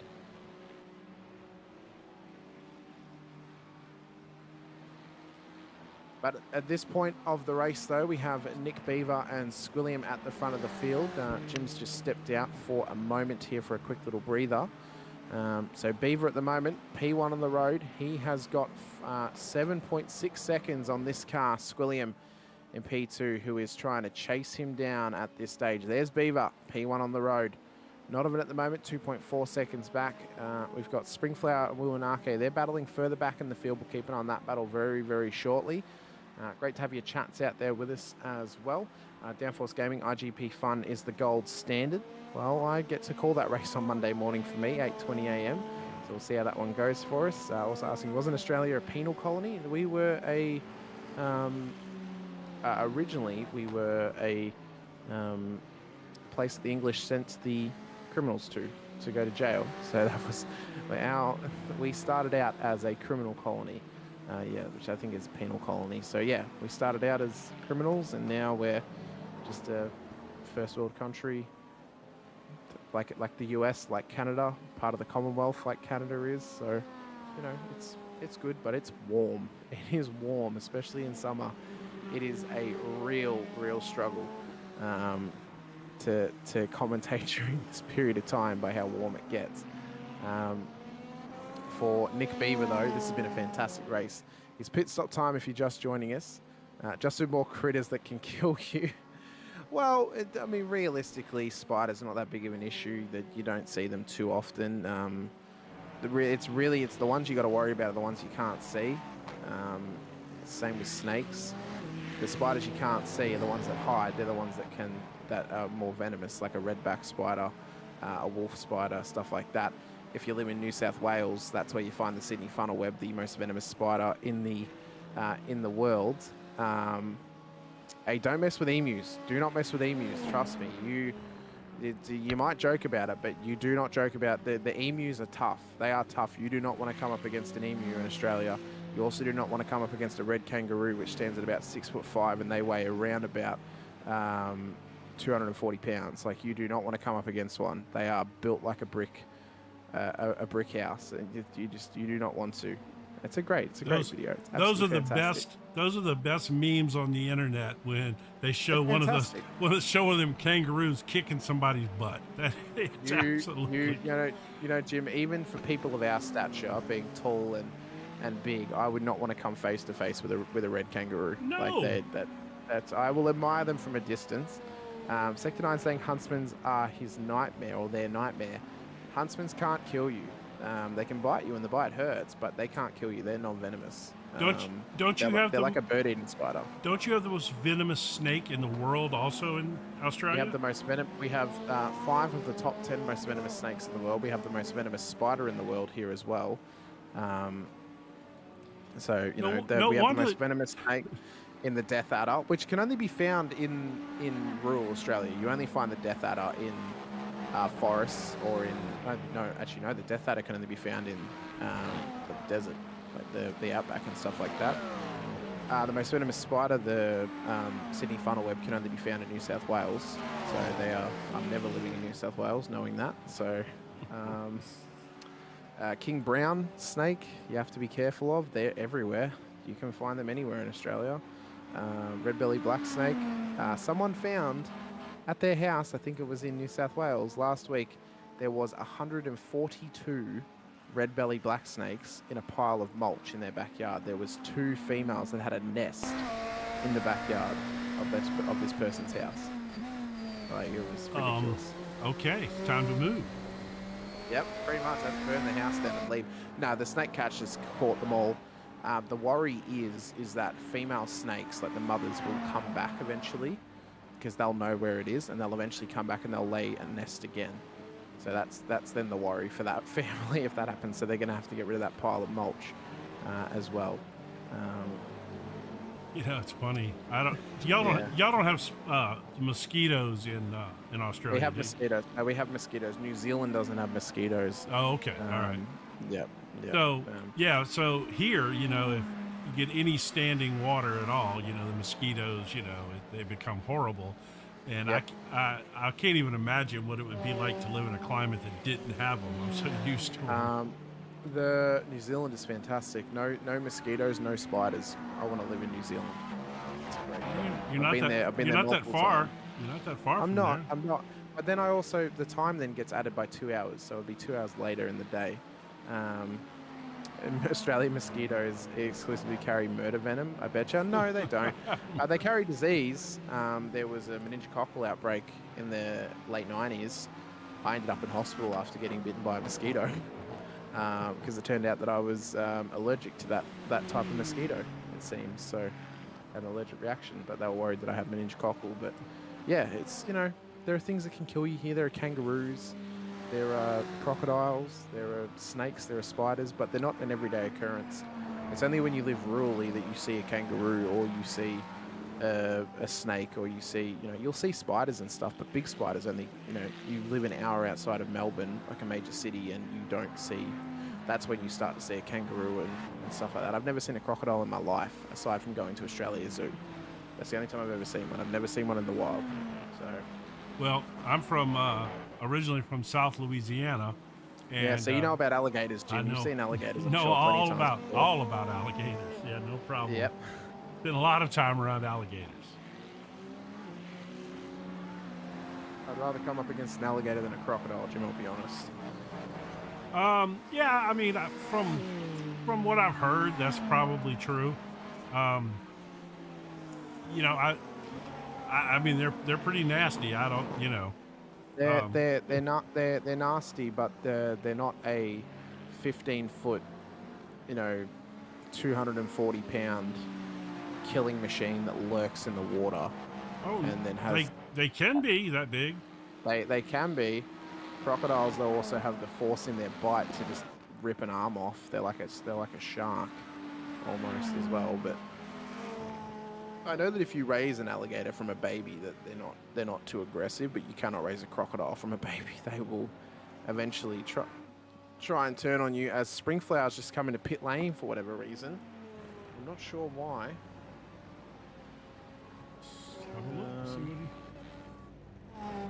Unless it's a drive-through for...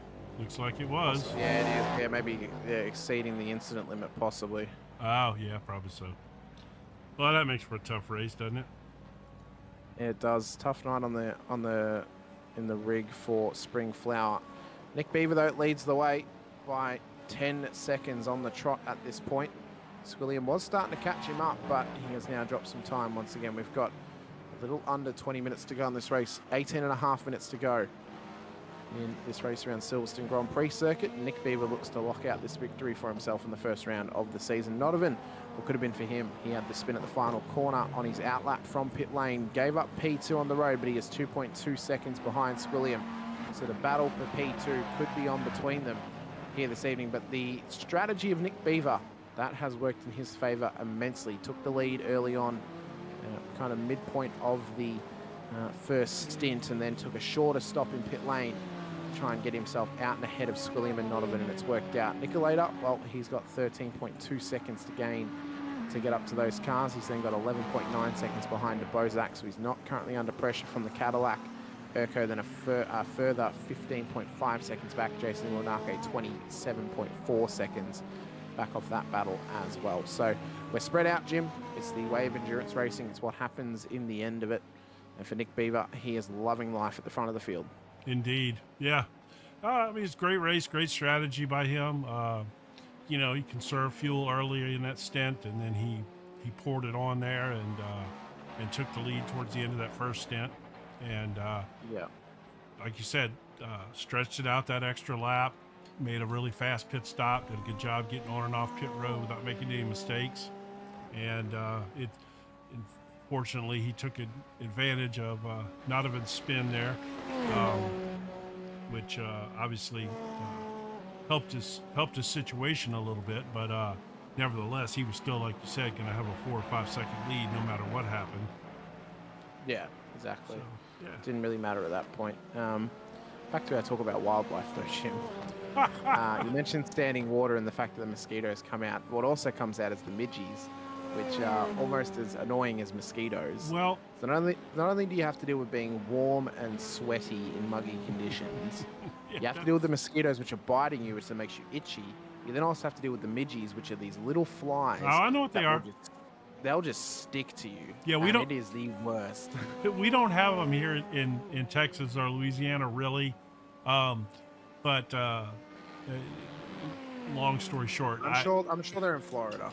They're in Florida. Oh yeah, and up the east coast of the United States. Back in the early '90s, I caddied on the Pro Golf Tour for a year. That was like when anyway. Long story short, so we were in Hilton Head Island, South Carolina, and I had never really been too far from Louisiana at that point. And I get over there, and the guy says, "Man, what do you think about them no-see-ums?" That's what they call them, no-see-ums, because you can't see them, right? Yeah. And so he's like, "What do you think about them no-see-ums?" And I'm like, "What are you talking about?" And he's like, and he starts describing them. And at that point, I hadn't even really noticed them. It was like the first day. And so I found out, like you said, you get to sweating and they stick to you and they're everywhere. And so I'm sure you know the fabric sheet trick, right? Yes. Okay, yeah, like the dryer sheet. You take one of the like the traditional brand in the United States, we Bounce. You take the dryer sheet and kind of wipe it all over your clothes, and then you maybe put it in your pocket, and it helps keep them away. Yeah.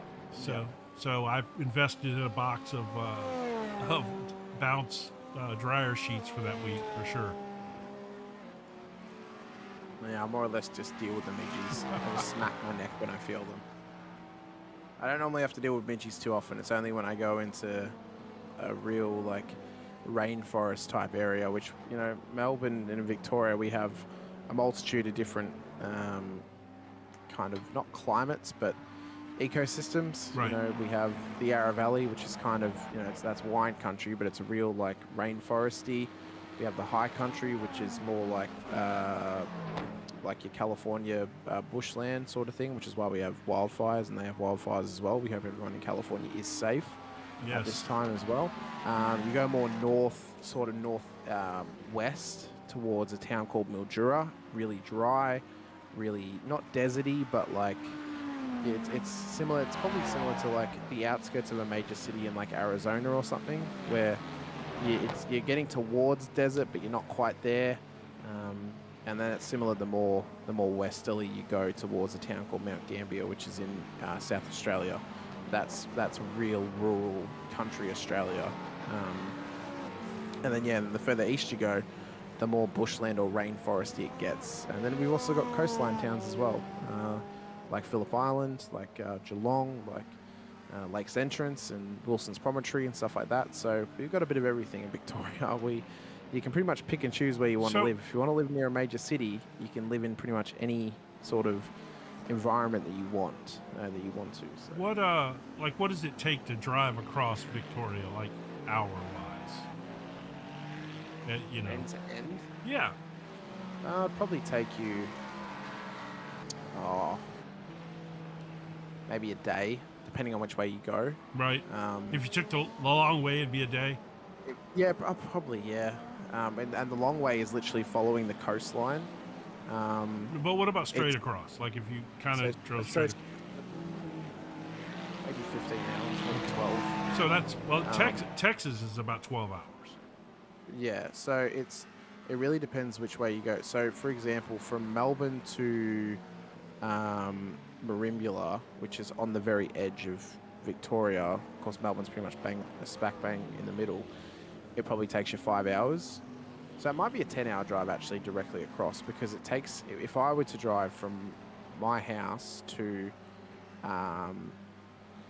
it'd probably take me 8 hours to get from my house to the border of South Australia, because it's then a further 2 hours up to Adelaide.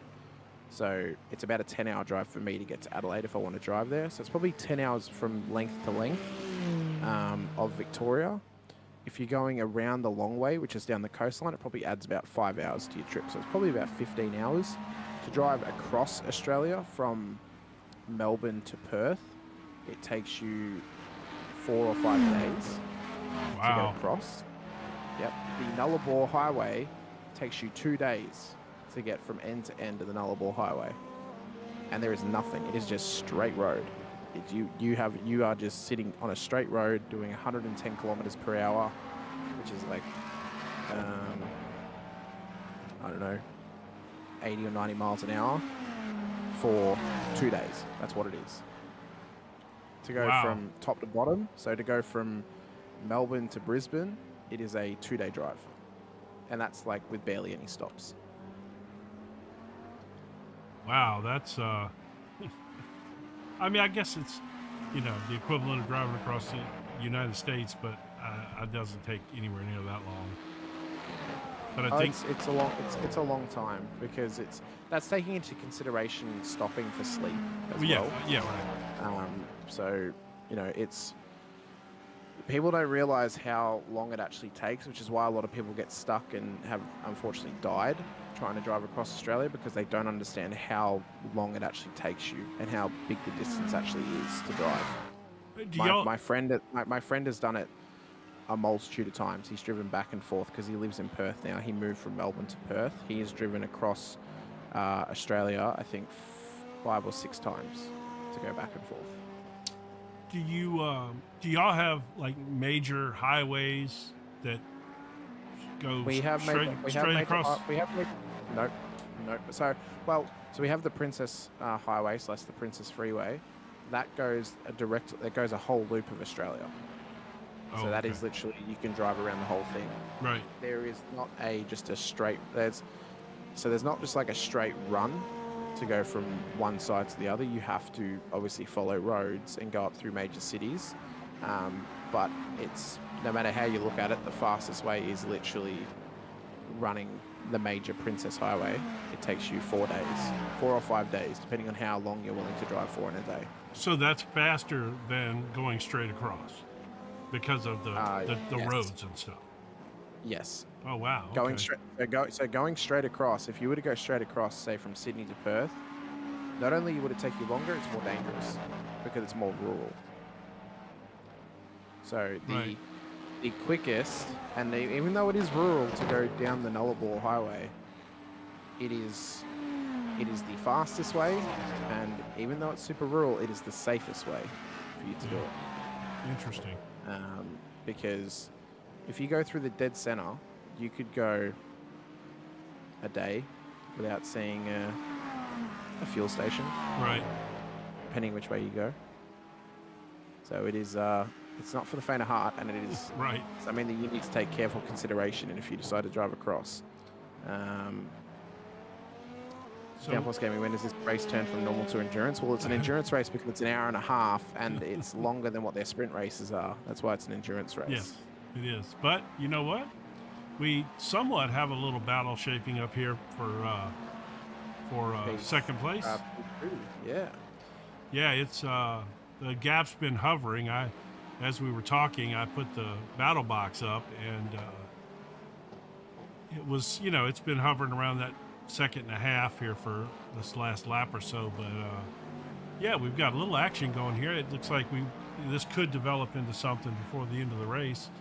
Well, they've got 8 minutes to develop it for us, Jim. So that's a quick development. That is a quick development. That's 8 minutes to gain a second and a half without a little mistake would probably be pretty tough to do. Yeah, Nodovan, though, is pushing hard to try and chase down Squilliam at this point to try and catch him up for the final 8 minutes.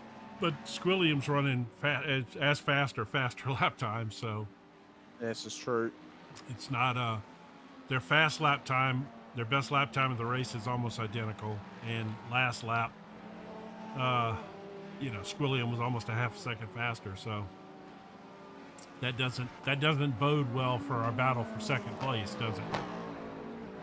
No, it doesn't at this point. But he is gaining a little bit through Maggots and Beckett's on Squilliam. He has the pace over him pretty much through the middle sector, and then he kind of gives it up through sector 2 and maybe sector 4. So for Nodovan to catch him, he's got to find some pace in pretty much the first 2 sectors, and that should get him right up behind Squilliam for the final 2. But well, let's do this. I have to argue.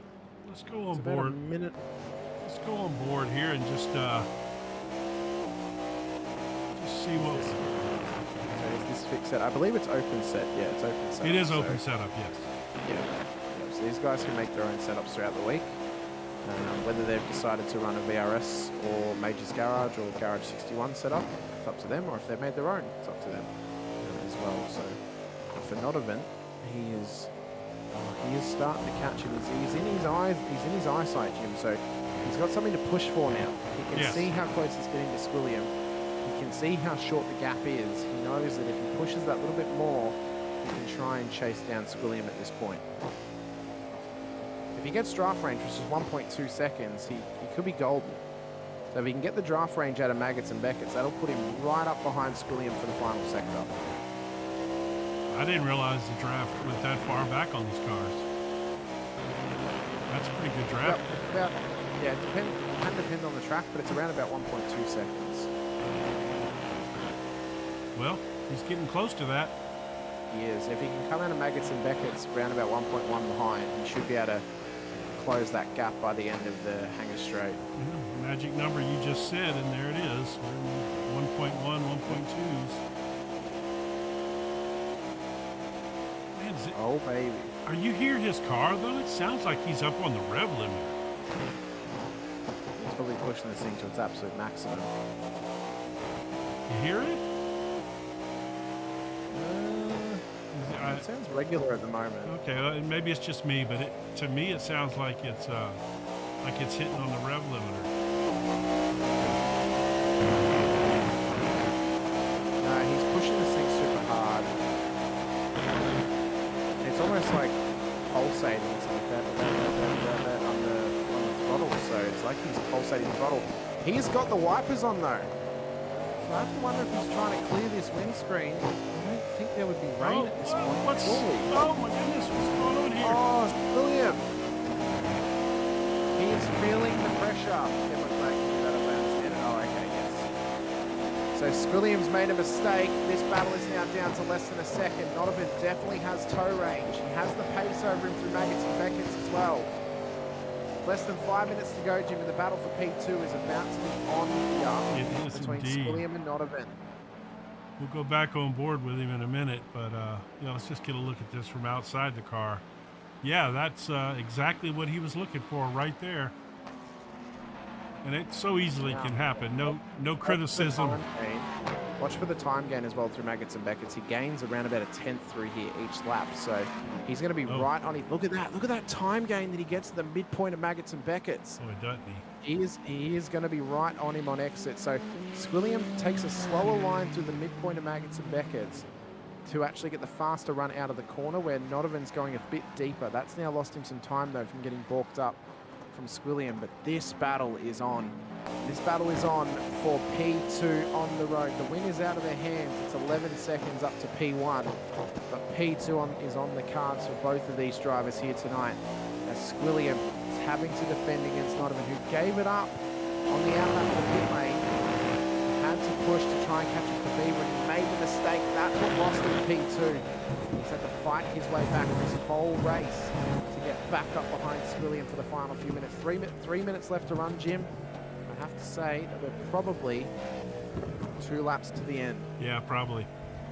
Really going to depend on how they cross the finish line, but yeah, probably so.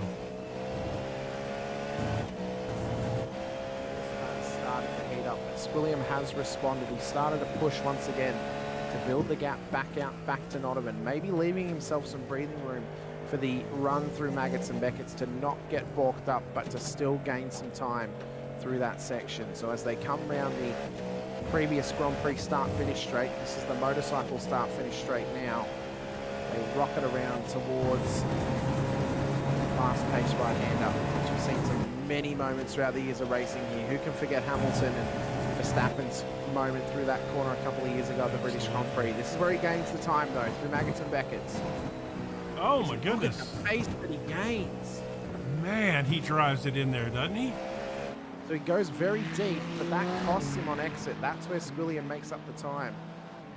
Yeah, yeah, that's exactly what's happening. He's driving it in. I mean, in theory, possibly a little too deep. That's why he's getting beat out on exit. But boy, he can drive it in there, can he? He can indeed. So Nick Beaver's about to cross the line. Squilliam's in Was he pit lane. good? Oh my goodness, no! Oh my wow!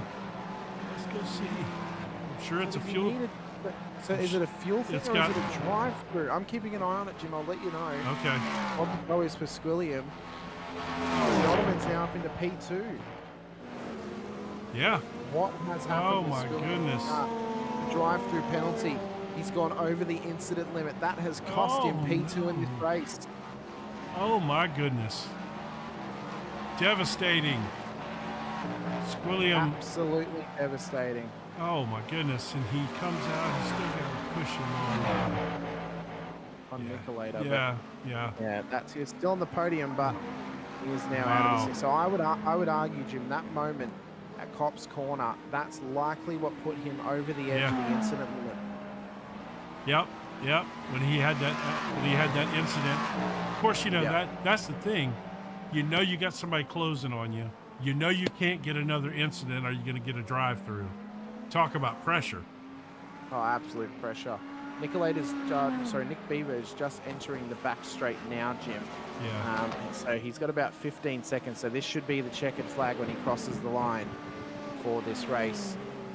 But for Nick Beaver, what a strategy play from him tonight. 37.23 was his pit stop time. He saved fuel across the stints to get the shorter stop in for himself. He gained the lead midway through the first stint. As he comes around the final corner, Nick Beaver is going to take the win here in the Endurance Series for round number 1 at Silverstone Grand Prix Circuit. An incredible effort, fastest lap of the race as well. 141.81 on the final lap of the race. Well done. For Nick Beaver. As Donovan is now entering the final corner as well. He will claim P2 here this evening. Squilliam had to give it up because of a drive-through penalty late in the race. Heartbreak for Squilliam and the fans of the Woundmates team. But for him, it is still a podium in the BMW, but he lost it here this evening. He started on pole, not the way the race would have wanted to go, as he's definitely upset about that one after an incident on the main straight. Nicolator P4 tonight. It's a great effort from him. And then Bozak is going to come home at P5 on the road as well. Yeah. He is the top place Ferrari at the moment. Jimmy looks to come home P6. Yep.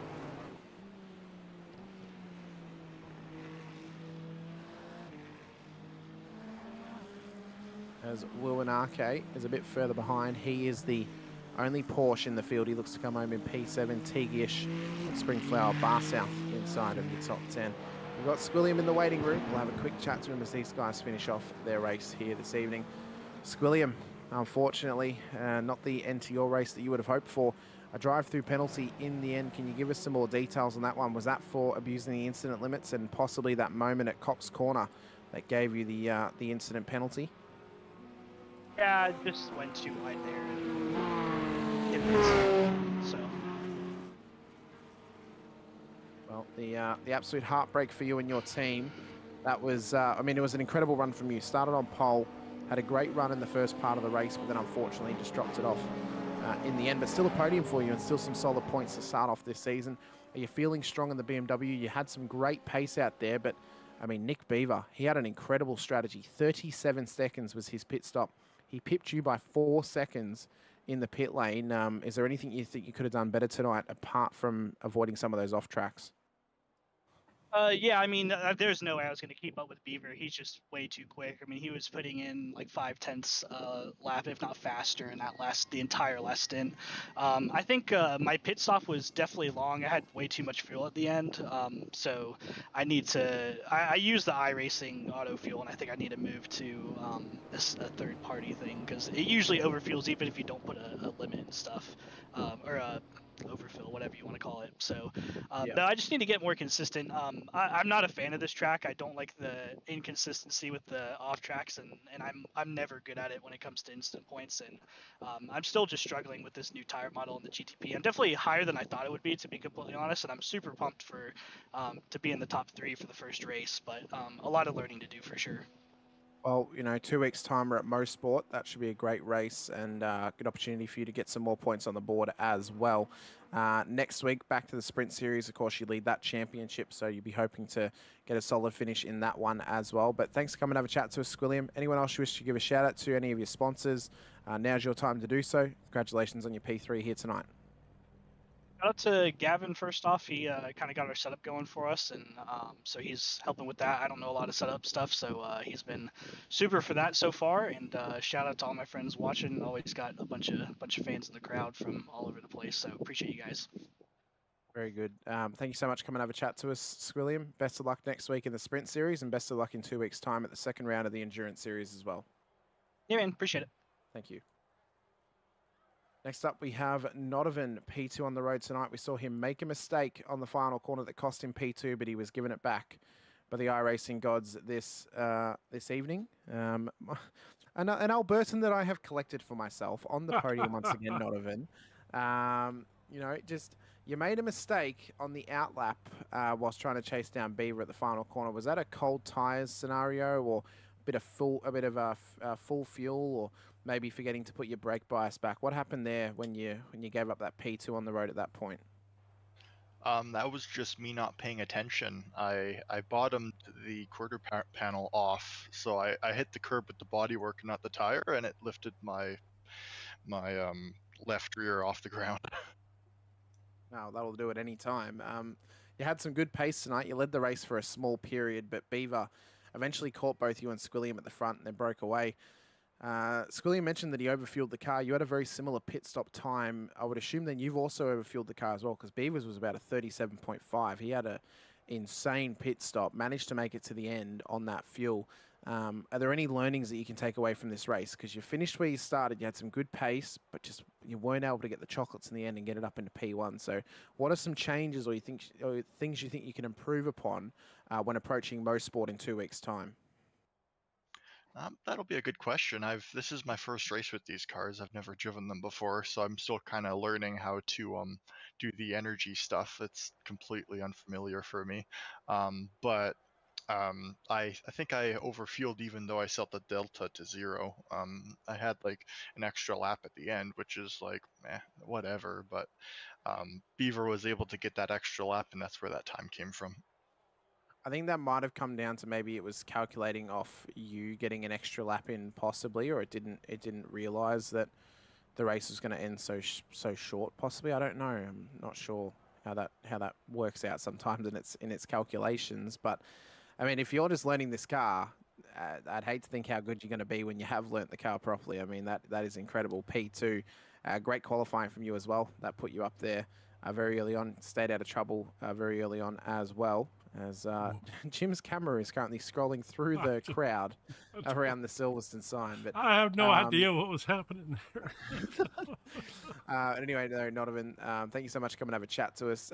Let us know anyone you wish to give a shout out to, any sponsors, any special people that you need to shout out. Congratulations on P2 here tonight for the Endurance Series, and a great qualifying as well earlier on. And yeah, we look forward to seeing how you go throughout the rest of this season. Yeah, thank you. As well as best of luck next time out at Mosport when we go racing for the Endurance Series once again, and as well for next week for the next round of the Sprint Series. We'll see if you can back up these performances once again. Yeah, it'll be a fun time. No worries. Thank you so much for coming and have a chat to us. Have a good week of practice. We look forward to seeing how you go next time out on track. Next up, we have our race winner this evening, Nick Beaver, who for us came out of absolute nowhere, but it seems that the series drivers, they knew you were going to be a contender, Nick, and your strategy, it paid off for you in the end. You pushed hard to get that lead. You took the right amount of fuel in the pit stops. That gained you some big time over the other competitors. Plus, also a spin for Nodovan gave you a bit of extra pace, a bit of extra distance between you guys as well. What was this race? But what was this race like for you? Because it looked like this possibly was just a regular night at the office for you. How were you feeling out there at Silverstone, and how was it getting used to the track and the car combo as well? The track has always been a non-favorite for me, although when it goes well, it kind of turns into a favorite. I wouldn't call it a favorite, but it was a lot of fun. The car makes a lot of sense to me, so that's great. A lot of GTP practice with the Daytona 24, of course. Not in this car, but they're all sort of the same. Managing the race was pretty fun. I took advantage of some mistakes from others, and just kind of took my time getting past everyone. I think at one point Squilliam had a slowdown; he had to give up the lead. But getting past Notivin, it was a fun race around I don't know, that third to last corner or whatever, around the outside. And then at that point, I wasn't so sure how the fuel was going to pan out. I was nervous that maybe I'd have to take a second stop. So at that point, I started saving. I was just trying to manage the gap to Notivin behind. And I think with Notivin and Squilliam, it was really hard for them to get within a second of the car in front of them. So that was sort of my goal, just trying to keep them at least at that distance. I thought I could get through those high speed, high downforce corners quicker. So yeah, that was kind of the summary of the race. The second half was definitely not as exciting. So thanks for sticking with us, guys. It was still a lot of fun to race. We had a great chat about a multitude of things, especially the animals that can kill you in Australia. Yes. But also reminding people that it's not an everyday occurrence that you actually see them. So it's making them feel better about coming. And here. look, we had some good support in chat tonight. They stuck with us the whole night and were chatting it up with us, and that was cool. I love it. Yeah, thanks, chat, for hanging out. It's fun to race for people. I have to shout out my girlfriend Hannah. She's sitting here with me. She stuck out the entire race. So, and I think some of Nicolators fans were in here too. So, oh, there's a dog. So it was, yeah, it's cool to see the support. It's cool to have you guys here. I love going back and watching broadcasts. So I'll be sure to do that at work tomorrow. Yeah, we have a great time, and I think more along this endurance series. I know there'll be other tracks like this one where the field will spread again. So I don't think we'll have that problem at most sport because there will always be someone on track that drivers will be around since it is such a short track. But some other tracks throughout the calendar, I think we're probably going to get more of that sort of podcast style of broadcast where once the field spreads, we're going to be talking about things that happen through the series for different sim racing events, stuff like that. And again, call the action as we see it, but we have to fill the time somehow as well and have something to talk about. So we'll always have something to talk about for you guys to watch back on and listen to as well whilst you enjoy watching your race back. So, I find it's a nice, well-balanced setup for endurance racing when you get that sort of stuff. The sprint series, though, I mean, that was just that was intense, and I think next week's going to be intense for that series as well. But Nick, let us know anyone you want to give a shout out to, any sponsors you got a shout out to as well. For myself, Jim, the rest of JP Broadcasting, and on behalf of the league, congratulations on your race win here in round one of the season. Awesome, thank you so much. Yeah, again, shout out Hannah. Thanks for the support. It's cool to have her here. I'd like to give props to my teammate Nicolator, Nick Trollman. He got fourth, kicked some butt. He's got a lot of pace in these high downforce cars. And then just a shout out to the other guys in the league as well. It's not a great, or not a huge turnout, but most of them stuck with it, and that alone says a lot. And we had a lot of great guys here. There's a skill spread, but I think everyone at some point usually has someone to race against. This might have been a different one, but anyway. And then thanks you guys for putting on the broadcast. It's greatly appreciated. Well, we appreciate you being here with us as well, Nick. Come and have a chat to us. Best of luck next time out on track for the sprint series next week, and as well for round 2 of the endurance series at Motorsport in 2 weeks' time. Enjoy the practice this week. Enjoy getting back used to a different type of car if you are racing next week in the sprint series. But if you're not, enjoy the break, and if you are, get back up to speed and get battling once again next time out on track. We look forward to seeing it. Absolutely. Thanks, guys. Take care. Thank you so much. Appreciate it. Well, Jim, that brings an end to our racing here this evening and our broadcast as well. These are the provisional race results for the race. We saw Nick Beaver take the victory here this evening ahead of Nodovan and Squilliam on the podium. Nicolator, Bozak for your top 5. Urko, Jason Muanake, Tigish, Springflower and Bar South for the top 10. Ryan Schwab, Biker Pilot, Gavin Amon, Paperbag and DC at the back end of the field.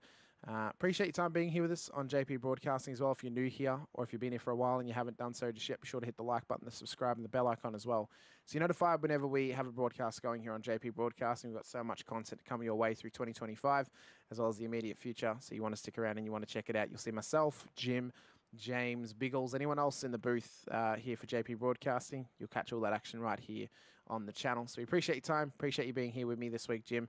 We'll see if this becomes a regular thing once again for the endurance series, where JP decides he wants to have a nap instead of coming to call races with me. I mean, I can't imagine why a guy wouldn't want to get up at 3 a.m. to start a race.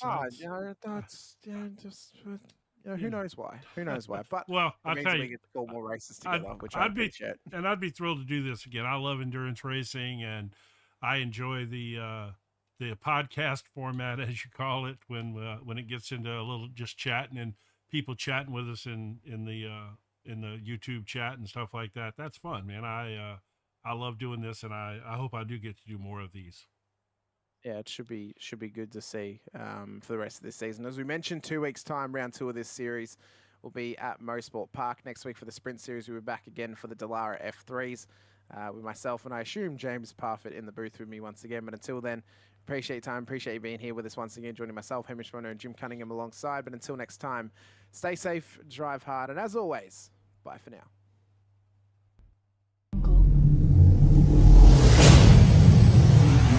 Thank you.